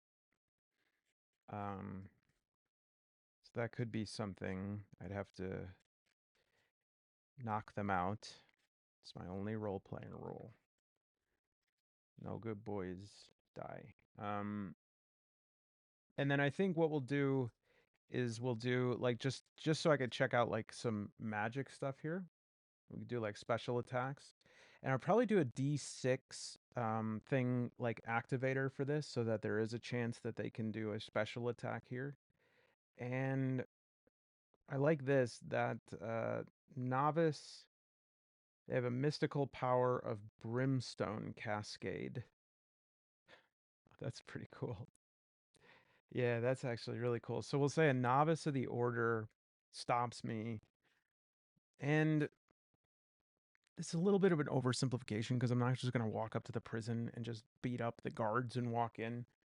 Um, but yeah, we'll say we have a flagellant and a guarding the back door. Okay, maybe they're at the back way, so I'm able to find this way other way in that I don't have to run past the dogs. But there is a novice. The fence is no problem. I could jump over that, but there's a novice of the order and there is a flagellant there whipping his back, like doing a smoke break and just being like, "Yeah, can you believe it? The second week in a row, my paycheck's been late." All right, all right. So we have a novice of the order. Um, pretty much standard distribution here. Has a low pain threshold, so that could be useful. And we'll figure out Brimstone Cascade or Mind Throw. We'll do that on a 6 on a 1d6. And Quarterstaff, that's not bad actually. We're going to look up all of these traits or characteristics on the Symbaroum tools page that we'll take a look at. So we have blunt, long, and we have for the flagellant. I did like a little picture here. There's whip, crack-a-lackin' in the back, berserker, steadfast, whip fighter, long whip. That surprisingly does not have the characteristic long, but has blunt and snare jointed. Armor 2, defense 5. Novice of the Order, I forgot to put, is there defense is +1, armor is 2, flexible. Okay. And so, I guess, armor 2 and defense +1. I'll do a quick picture of that when that dries. These two books right here, I want to really try to use these and focus on these as the point of entry here, especially because if maybe this is interesting you and you're going to kickstart it, rather than having to purchase all of these books, even though I really adore these books, I really love them, but if you just want just the facts, Treasure Hunts in Davokar is actually a great entry system, and furthermore, it's kind of great for solo play. Oh, that picture. I mean, come on. Come on. This is so incredible. The art in this is so incredible. The whole book is so confident. The lore, the setting, the history, it's as if it couldn't have been any other way. And it's like the creators of it, they take these Tolkien sort of tropes, the dwarf, the elf, and all that, and it's like all they took was the names of it, and then they just created this alternate version of them that somehow still has the essence of the thing. So, like, for instance, the dwarves in this, they have perfect memory, but they don't talk about their past because there was something that happened that it was so shameful to them that they don't want to talk about it. And then the elves, my God, they're like eco terrorists, and they abide by something called the Iron Pact. That is apparently this ancient pact they signed with the humans, like the Ambrians, that say that if you come on our land, we have the legal right to kill you. And the humans are like, bro, where's the paperwork on that? And they're like, it was 1,000 years ago. And then, but also, the Iron Pact really isn't that. The Iron Pact is the elves who they swore this Iron Pact to protect these lands because there's something underground in the moss that they are trying to keep underground because it's erupting. And so, like, everything in this game is it's just so confident. I keep coming back to that word. It's just like the choices made are so definitive and so unique and so inspired, and they all link together. And it is based on that poem that I opened this episode with. Those themes, the themes of the constant struggle, the inevitability of civilization and nature and violence, and just like sort of what do you do in this world that's it's not necessarily apocalyptic in the way that like Merc Borg is, but it is in that it's so like civilization is a stage of the apocalypse, right? There's always this tension that happens, and it's localized to Davokar. The forest in this game, which is really the world map right here, is this Davokar, and the further you get into it, the closer you get to the elves, and the more dangerous it gets. And in fact, the cards, which are another one of the jeweled treasures of Symbaroum, they're divided up into like right outside, right in this area right here, and then bright Davokar, wild Davokar, which is kind of the in between zone, and then dark Davokar is the most difficult area. And so it's just like just going through the book and looking at the art by Martin Grip, and also you have to, not that he not that he has any shortage of praise, but Johan Noor in this actually does like the graphic design and layout and stuff, and you could definitely see his influence there as well. And there's my Jorma Witch Hunter. Uh, there's a lot of hat to cover a lot of mullet, but we're going to talk about that. There's the poem. Um, so a lot of the uh, art in this is like, there is an art book of Symbaroum. That's the ultimate crown jewel treasure, because that one I actually can get. It's like available, but it's pretty expensive. So if anyone wants to my wish list, I don't have a wish list. I wouldn't be able to accept that. So yeah, like a lot of the landscapes in this and sort of the pictures and everything, they they they have this what might be called like megalophobia, right? Where there's this massive presence, eldritch, right, or cosmic in scope, something that is like, if this is on the planet with us, we are not the main characters, kind of thing. And there is a tragedy to all of this, but it's not tragic in a sense of like emo. I'll give you an example. The elves. In some ways, elves are elves, right? They're arrogant. They're the most annoying faction out of all of them. They're beautiful. They're tall. They have light, like bleached hair. They're always making fun of humans, even though they're the ones that like messed everything up in every uh lore. But they are called, like, they're divided up by age in between seasons. So there's like summer elves, spring elves, autumn elves, and then the oldest are winter elves, and they get more powerful and they also get more sort of deranged. But there is a ceremony, a coming of age ceremony. And usually a coming of age is what? The elders saying, you're part of this community now, you're an adult, you're ready to join uh this the responsibilities of this community, and we want to congratulations, and here you come. So the elves have that, but it's inverted.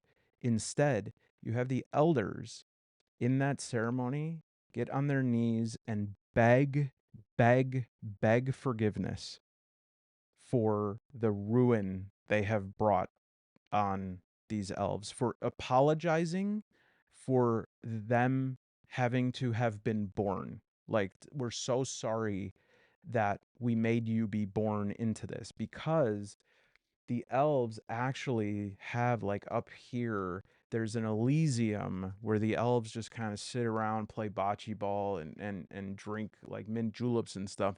But the elves in Davokar can't go there. They can't. There's something that banished them.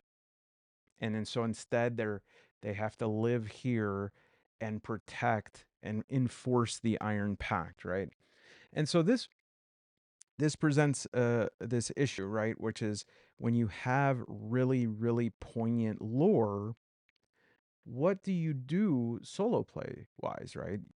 Even if we're able to find some tables, right? We found some tables here. We still have the fables. How do you know that when you are incorporating something, when you're creating in some conversation that you have with an NPC who's an Ambrian or whatever, and you're saying, "Oh, did you hear about Queen Corinthia?" And then you go, "Oh, is Queen Corinthia an old woman, or is what's the deal? Does she have? Is there a king? I don't know. I better go into the book and check, because, I don't want to mess anything up with this." And then later so again, really, in terms of what you need to know, first of all, once you start reading this, you're not going to want to stop, because it's so amazing.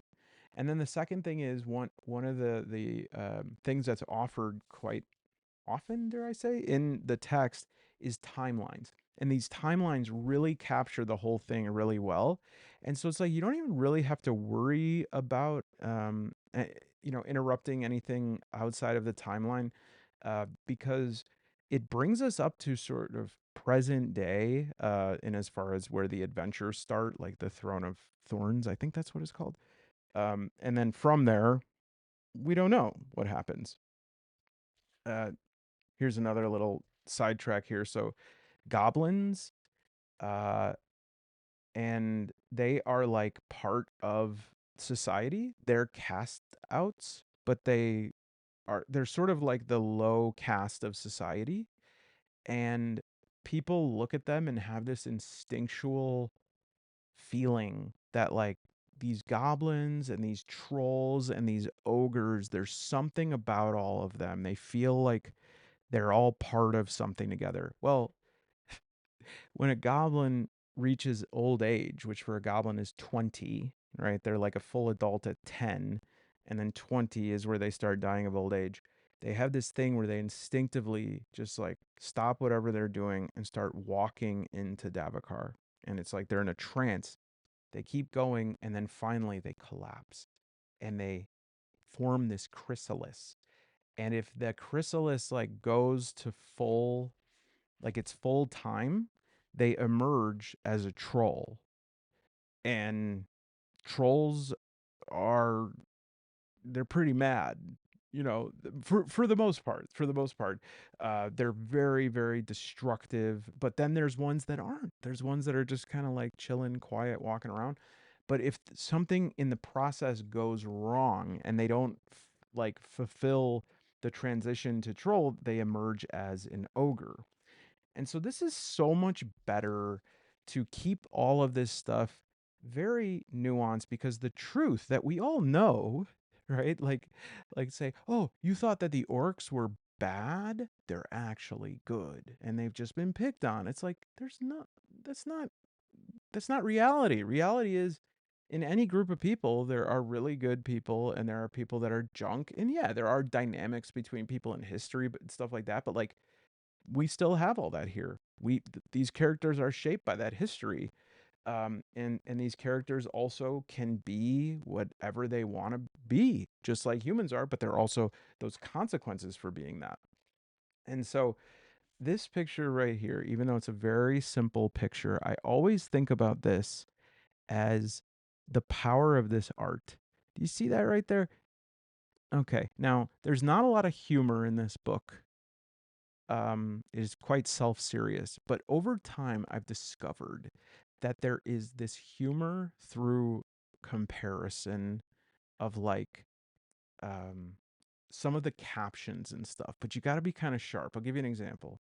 There's always these quotes which are, the wizard here says, "Remarkable. This must be brought back for further research." Sort of like a gadzooks, we've done it. Eureka. Classic wizard, right? That's the archetype. I'm a wizard. I have magic spells. I have a blue robe, a pointy hat. Oh, darn it. Did I turn my lab assistant into a llama again?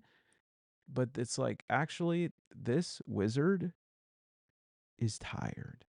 And this wizard has seen things like the cost of knowledge. I've gone deeper and deeper, and I saw what is there, and I cannot unsee it.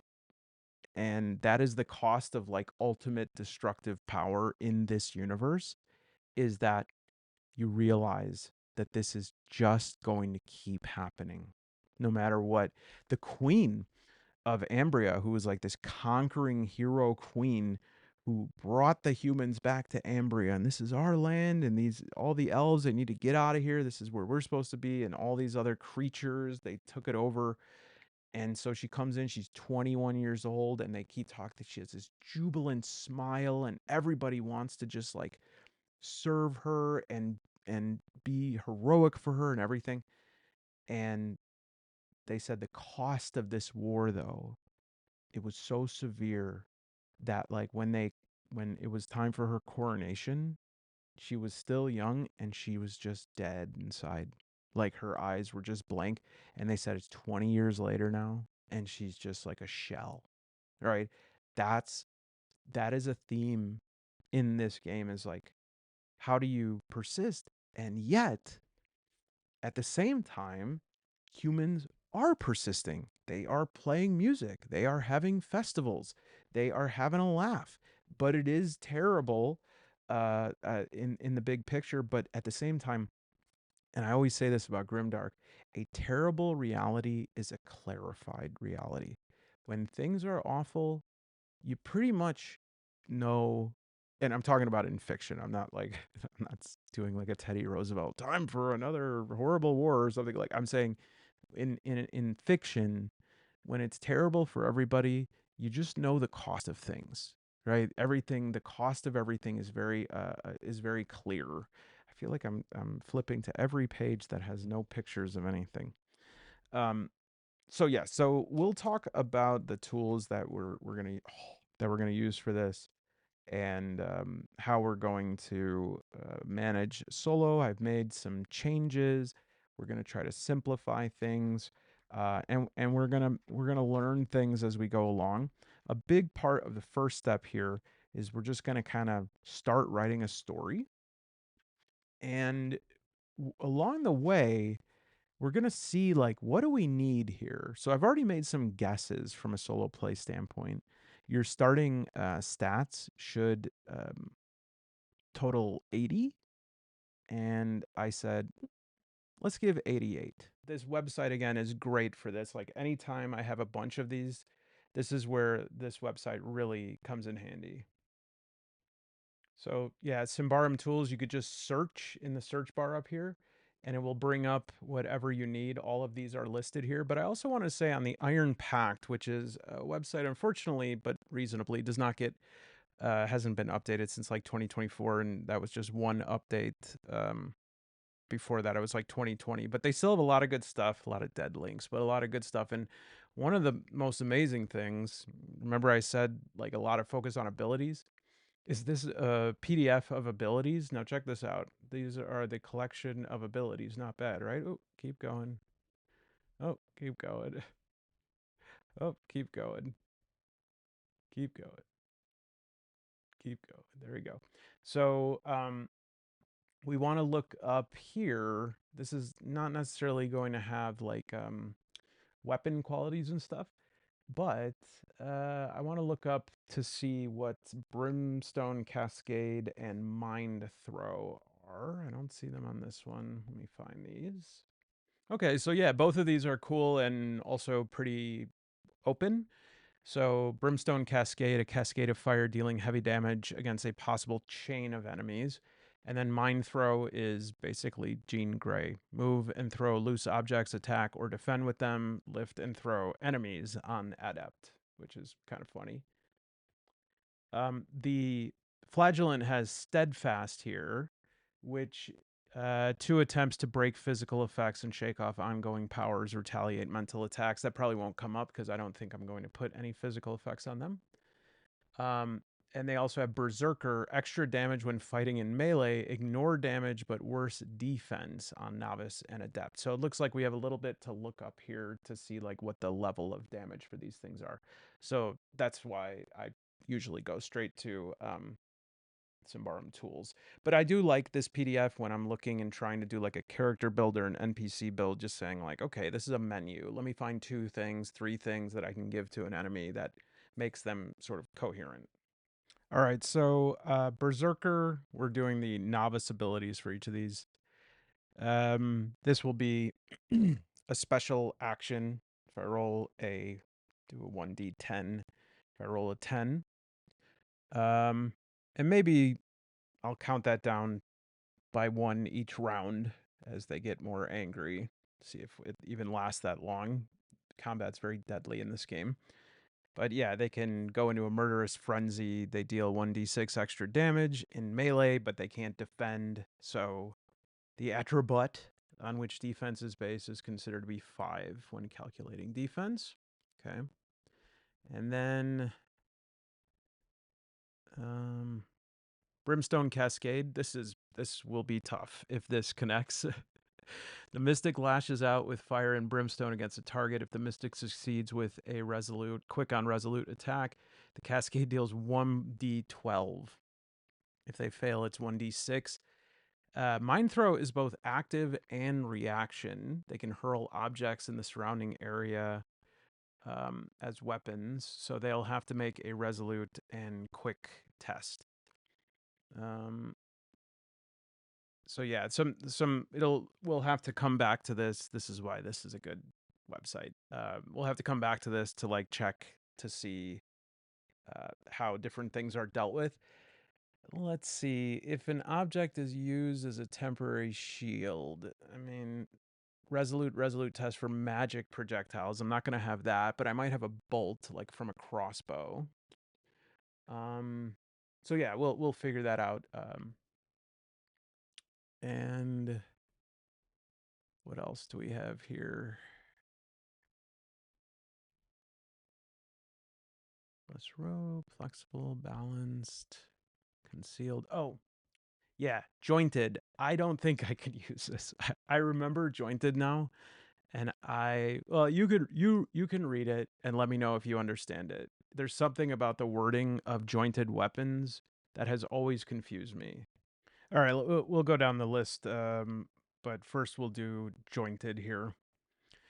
So this would be for the whip. The weapon is jointed, letting the head of the like I get this in theory. Like I can picture what it's saying. So the head of the weapon strikes past or around blocking weapons or shields, making it harder to parry. The length of the chain also makes the attacks difficult to evade. Okay. Even if a parry is successful, the attack hits if the die lands on an odd number, in which case the weapon deals 1d6 damage. The secondary damage is not affected by any abilities, it remains 1d6. So I guess where I get a little caught up on that is okay, so like the attack hits, I don't see parry as I see that as like a modifier. I don't necessarily see like my defense action as saying I am parrying. So, unless I'm confused about that, which means I've been confused for a while, which is completely possible, but my thought is this would only apply if your defense only came from parry. Which, like, if you're a two-handed fighter, you don't have a shield, I guess you get parrying defense. But even so, then it says so if the weapon hits with odd damage, um, so that would not be its damage roll. That would be like me rolling whatever attribute I'd use for attack. Um, we could try it. I think I'm not sure that I does Jorma have parry? Okay. After about 20 minutes of reading everywhere where I can find the word parry, we're just going to think of that as defend. So, I mean, that I'm not just saying that as a quick fix. I'm saying I think this is the accurate way to think about it because it is sort of it does not distinguish between parry and defense and dodge in any meaningful way. Anytime that you are defending, you are doing like defense versus the accurate modifier.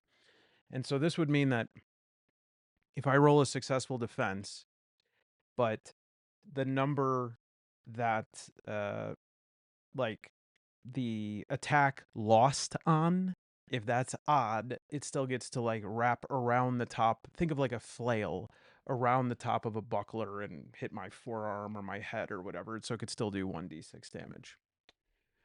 And then ensnaring is both a weapon quality and a skill.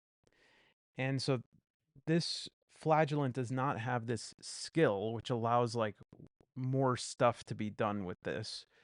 But still, as a weapon quality, um, this would probably be a special attack that I would maybe assign to another number or another slot on the syzygy. But basically, um, if they do accurate versus my quick, they can put me in like a hold with the whip that I have to use a movement action to get out of.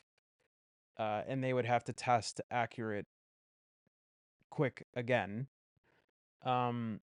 Or they can test their strength versus my strength to try and like knock me down with the whip. So yeah, I guess that makes sense. And then if you have the actual like trait, you can do some really fun stuff, some whip work. Blunt just means it steps down the weapon. So like long weapons are usually 1d8, but the quarterstaff is blunt, so it goes down to 1d6, and that is the same as the whip.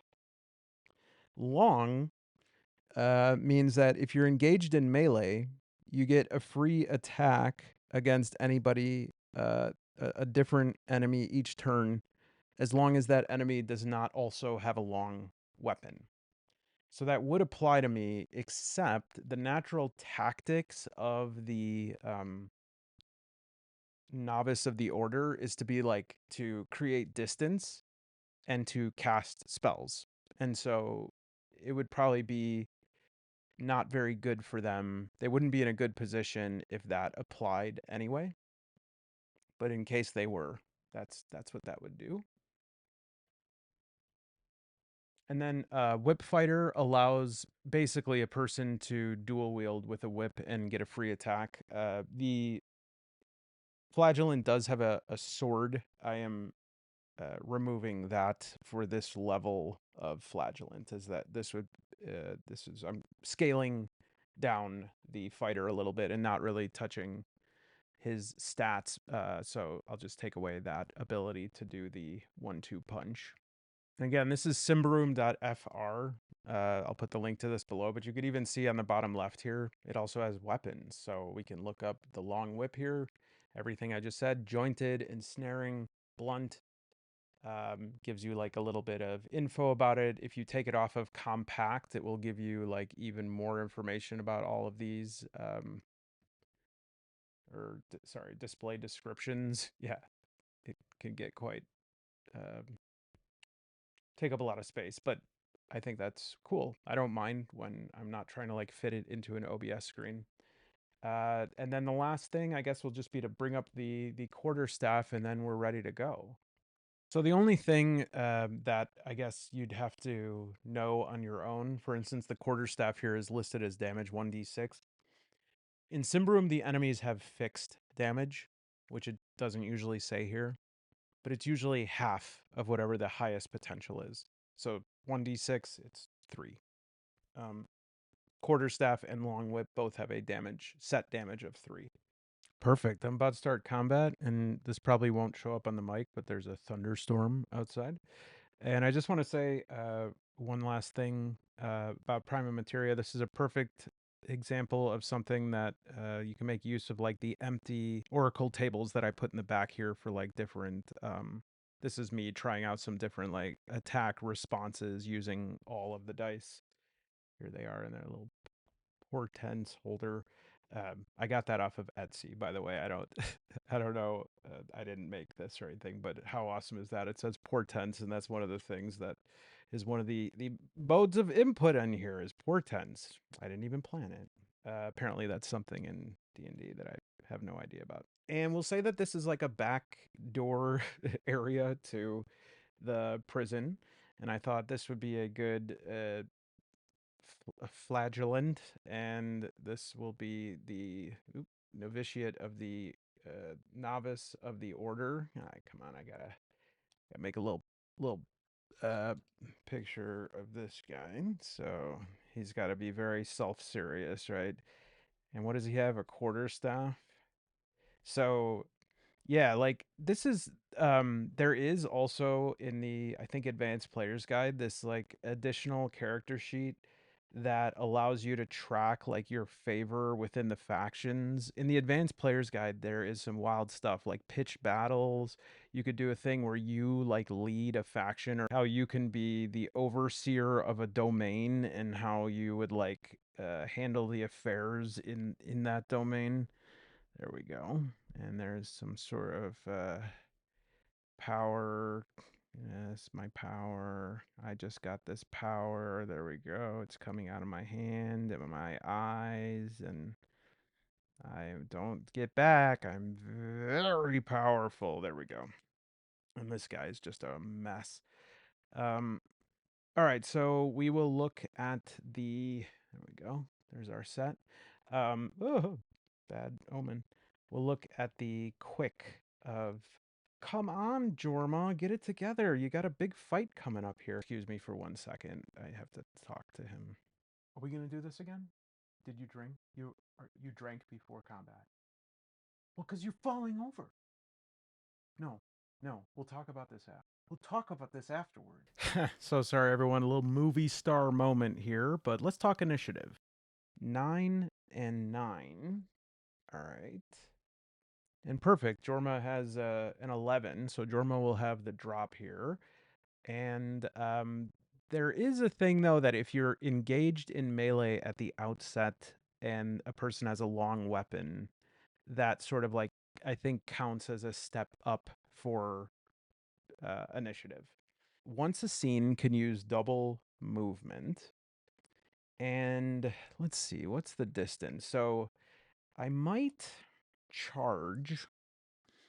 And I'm trying to think of like, what does charge? Because this would be a movement and a half. Or I can give up my move and I can take aim and try to crossbow, but that wouldn't make a lot of sense because I haven't even talked to these guys. I had like a what, I have to imagine what this conversation would be. It would be psychopathic if I just like crossbowed these guys. Or would it?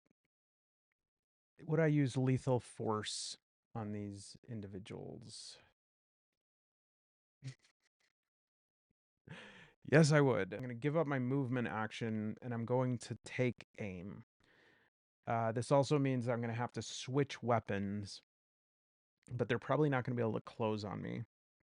So with take aim, basically I get to retry any ranged attacks. But I feel bad because like I don't even let me characterize these guys a little bit.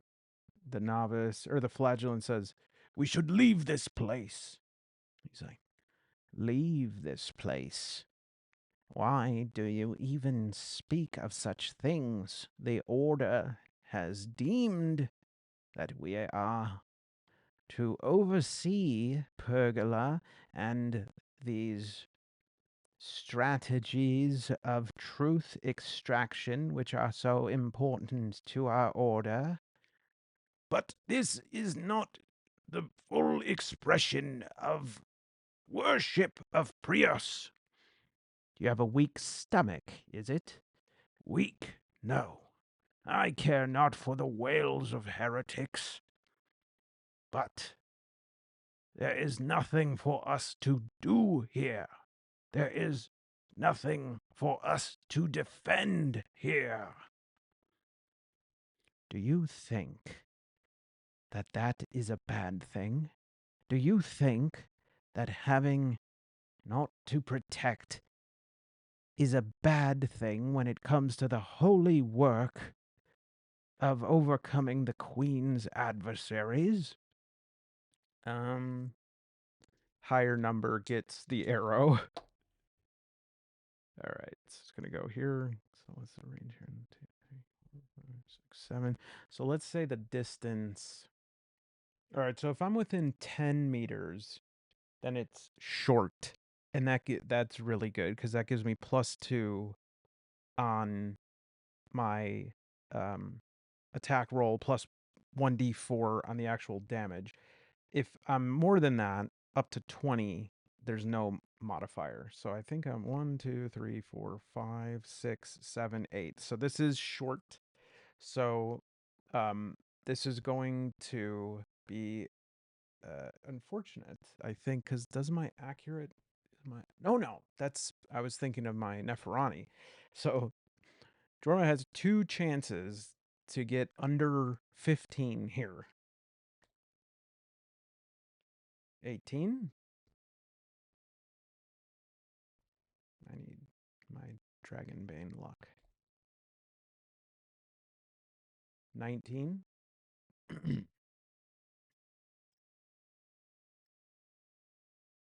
15 and a 9. Okay. Some So I could spend an experience point to re-roll, but I didn't reward any experience points. So play it where it lands. I shot an arrow from 10 feet away twice with a crossbow, and it missed. So these guys definitely know that I am here, and they are in short distance. And yeah, I would say that a movement would be they can they'll probably move. I was gonna say move is 6, but let's actually just make sure here that their actions make sense. All right, so we'll do a 1d10 here for the flagellant 5. So he's gonna proceed as normal. He's gonna close the distance. That's his MO, and he is going to attack. And so it would actually be, I mean, it's facing me in this case. So it would be my defense versus his accuracy. And wow, so he has an accuracy of 13. And my defense is 11, which is going to, let's see here. Yeah, so it'd be 11 minus 3 for me to pass here. Great. So a nice comedy of errors, a missed arrow, and then this guy comes with a whip. He is 2 feet away from me and just whips beyond, but it's jointed. So though I hit a successful parry, it's an odd number and it still hits me for 1d6, which my armor will sop up. Well, this ain't gonna hurt me at all because it's 1d4, 1 plus 1d4 for my armor. Yeah, didn't hit. So now this guy, his natural instinct, he has a higher chance to be doing something spectacular. But he will do that on a 6. So on a 2, he's going to keep distance, look for cover, and establish line of sight.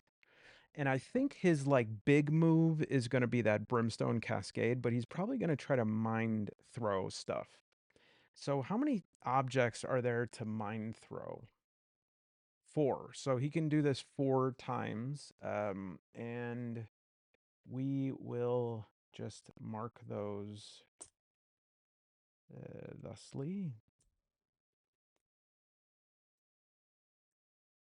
And we'll say that mind thrown objects can travel 4 plus 1. So they can travel 5. We'll give it 6 so that it's like a normal movement. They can move 6. So that would give me this here. So this one right here, and we'll say you have to be within 6. I think that fits. So right here to here. So he's going to try and do this. And let's see for the mind throw, what does that test look like? So it's going to be resolute versus my quick. But because it's inverted, it would be my quick affected by resolute. So resolute, whoa, 15. Okay. All right, so it would be my quick is 11 minus 5, so I have to hit 6 or under. 5! Yeah. So whether blocked or it hits me, for mind throw, the objects break. So I like cut it down, and just because it will look awesome, I cut it down with the pull of my Drake's beak. Boom! I pull that out. And now it will go back over to me. My Drake's beak is out, and I think I should just do a straight up attack before I start getting cute with it. And so now it's going to be my accurate versus the flagellance defense, which is going to be very good for me, plus 5. So yeah, I'm going to hit this guy real bad because I have to roll under 18. But who knows? Didn't I roll an 18 and 19? 11. All right, so I hit, and I just crack off the drake's beak.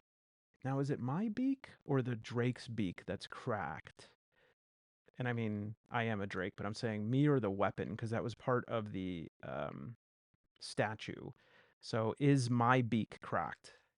Yes. So I'm the one with the cracked beak. So maybe he says, maybe they know me. How cool would that be if he's like, it's him, the one with the cracked beak? And I go, yes. And look at you, the one with the cracked skull. Because I'm going to hit 1d8 plus 1 on this fool. And I'm trying to see if I have anything here that could augment that. Nah, 1d8 plus 1 is still pretty good. So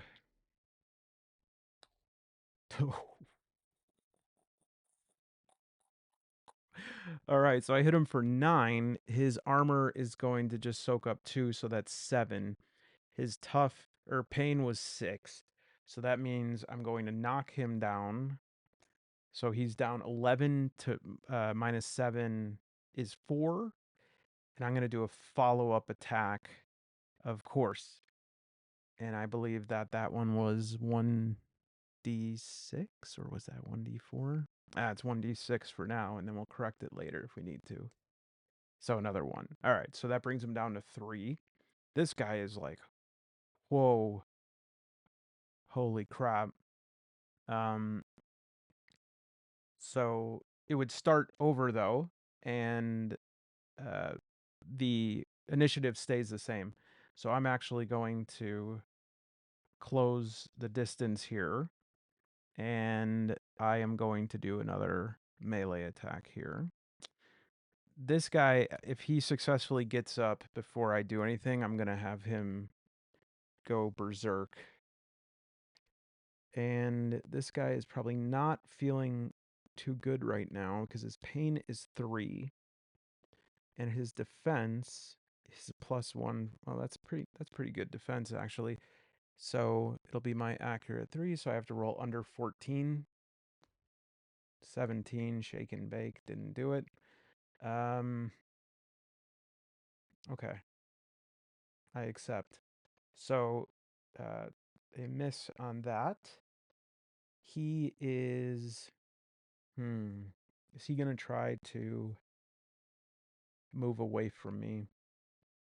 Let's split the diff. If it's 5 or under, he's going to try and separate, and I'm going to take an attack of opportunity. If not, he's going to try to hit me with the quarterstaff.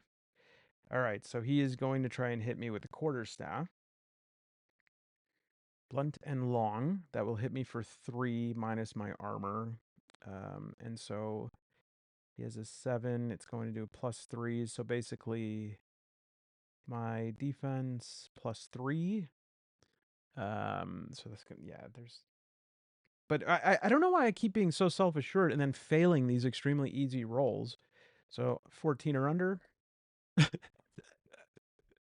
18. So he does hit me for that, but because I have 1d, yeah, it didn't hit me. 1d4 plus 1d4. So he's going to get back up, and that's going to take up his movement. But we'll say that he is going to go berserk, and that means next round he'll do that. And then I guess I get my second activation here. I'm more threatened by this guy's brimstone. So I'm going to try to attack again on this.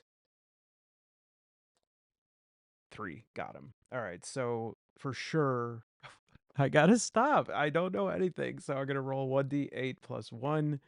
And we'll see if that's enough to get his meager pain threshold of 3. If I can find... Where did the 1d8 go? Oh, it's behind him. Okay, so 3 plus 1 is 4, and armor 2. So it didn't. See, I gotta stop this stuff. It didn't. He's down to 8. Let's put this here to remind me. Okay. Let's see. All right, I think I'm going to I think I'm going to roll straight up because I was going to use a feat with my Fortuna coin, but I'm going to wait. Or this is my Fortuna coin. That's an object that broke. But I'm going to wait until I have to deal with this guy. So, okay, 6. So I hit him. And now who knows what this could be? And it's an 8. See, that's why you always got to be that's the lesson. Never be confident. So 8 plus 1. So that's definitely going to knock him down. And it is going to, what it was his armor, 2. So 9, 2, 7. So that puts him down to 1. I got to do the follow up here. Yeah, cuz I mean, I don't think his armor hmm, that's the worst roll possible. Because I don't know if his armor, I got to look it up. If the armor soak happens on a follow up hit. If not, he's gone. I've been having the worst dice rolling for like 3 days. Okay, so the free attack is your normal attack. Passive abilities can count for it, but not active abilities. So, for instance, my 1d8 plus 1, that would still hold because that is an ability of my weapon, which is deep impact. And so I know that I probably should take the result here, but. Oh my Prios. What in the hell? So it's still 2. He's dead. Luck. No, he's not. Because it didn't say about armor. Yeah, it just says that the one who deals the damage is allowed to perform an immediate free attack against the affected creature. And then free attacks can use the effect of passives but not of actives, and normally the character can only gain 1 free attack per triggering factor in turn. If 2 enemies try to withdraw from melee, only 1 free attack is gained, but if one withdraws and runs past character, whatever. Yeah, so it really doesn't, as far as I can see, there are situations when your character will have the opportunity to make a free attack, but it doesn't, there's nothing that says that their armor wouldn't do anything. So this guy is still going, and now he's within this, so I think he's going to use his mind.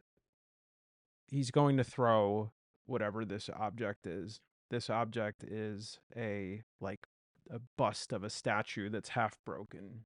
So it's my quick versus resolute. So is resolute. Oh man, that's right. -5. My quick is 11. My quick is 11 -5. So I got to hit under a 6 or 6 or under. And I hit a 20. Okay. What's going? Did one of you hex me? Yep. So I'm gonna implement fumble rules, fumble Ruski. So this will be +3 damage, and let's see, pass that test. So the mystic will have to make a resolute quick test to attack this way and deals 1d8 damage if the object uses a temporary shield. Oh, that would have been cool. I could have used a temporary shield, but that's okay. So it's a 1d8 +3, whatever the result is here. Oh, man.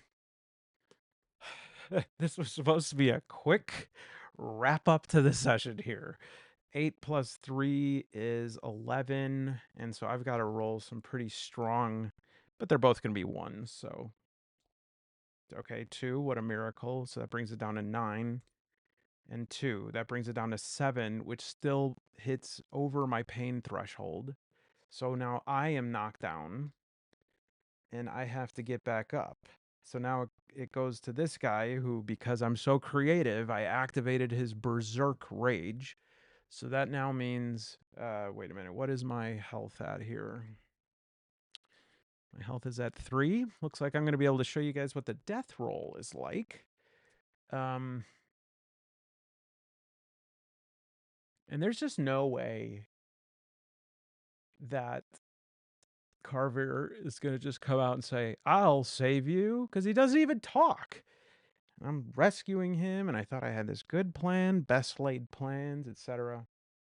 Okay, so Berserker Rage. Please say it's -10 to everything, and the character immediately dies. As a free action, the character enters into a murderous frenzy to solely focus on hurting the enemy, dealing 1d6 extra damage when fighting in melee, but they cannot defend. So I'm not even going to look it up. I don't even know, but we'll just say that I am going to have to roll twice and take the worst result for my defense. So it would be my defense of 11 minus it's accurate of 13 or plus, so 11 minus 3.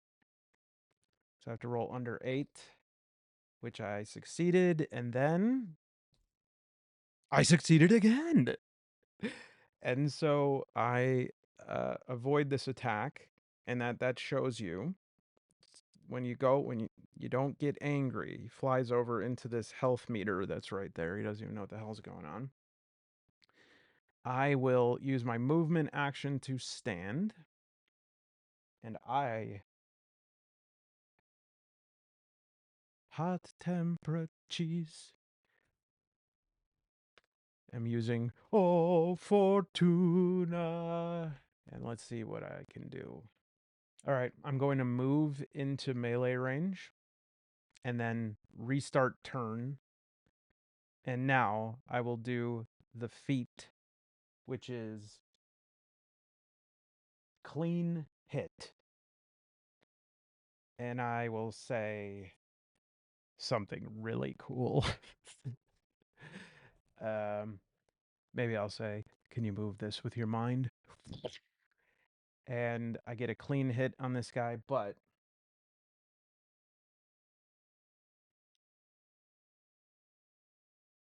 I have to get a successful hit. So 14 or under. Yes. All right. So I get clean hit, and I hit this guy for 9. And he explodes. He explodes. I'm sorry, if there are kids in the room or whatever, but people need to know this, that sometimes when you have some hotshot novice of the order who's up and coming, well, sometimes a duck assassin explodes their head. All right. Now, this guy didn't actually fall. So this is what it comes down to. Because I didn't. I technically get a Fortuna coin for a fumble. And I don't think he'll be needing this anymore, considering, as I established, he has exploded. But that'll be my little ace in the hole here. And he's going to move, and he can't defend, actually. So it all comes down to this here. All right, I haven't been doing my due diligence of like seeing what kind of attack. Of course, so he rolls a 10? Of course. And so that means that he is going to do his special attack. And he is going to attempt to ensnare. So let's see what fun that is. So it's going to be his accurate versus my quick. His accurate's -3. My quick is 11. So I have to pass 8. Yes. So I just cleave his stupid whip in half. And then I hit will be my 13 versus I have to keep reminding myself of this, but yeah. Okay, 13 plus 5.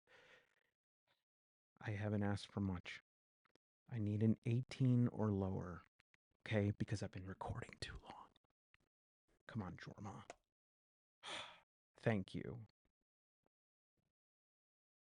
I'm going to hit him for 5. And it's enough because he can't defend. I shouldn't even have done that. He can't defend. He cannot defend. And he is dead. And folks, if they're still in the room, clear them out. He has exploded. He has exploded. Thank you for watching. Please continue this quest, and I will present the next episode of Symbaroum actual play in 2029, as soon as this video gets 12 views by 2029.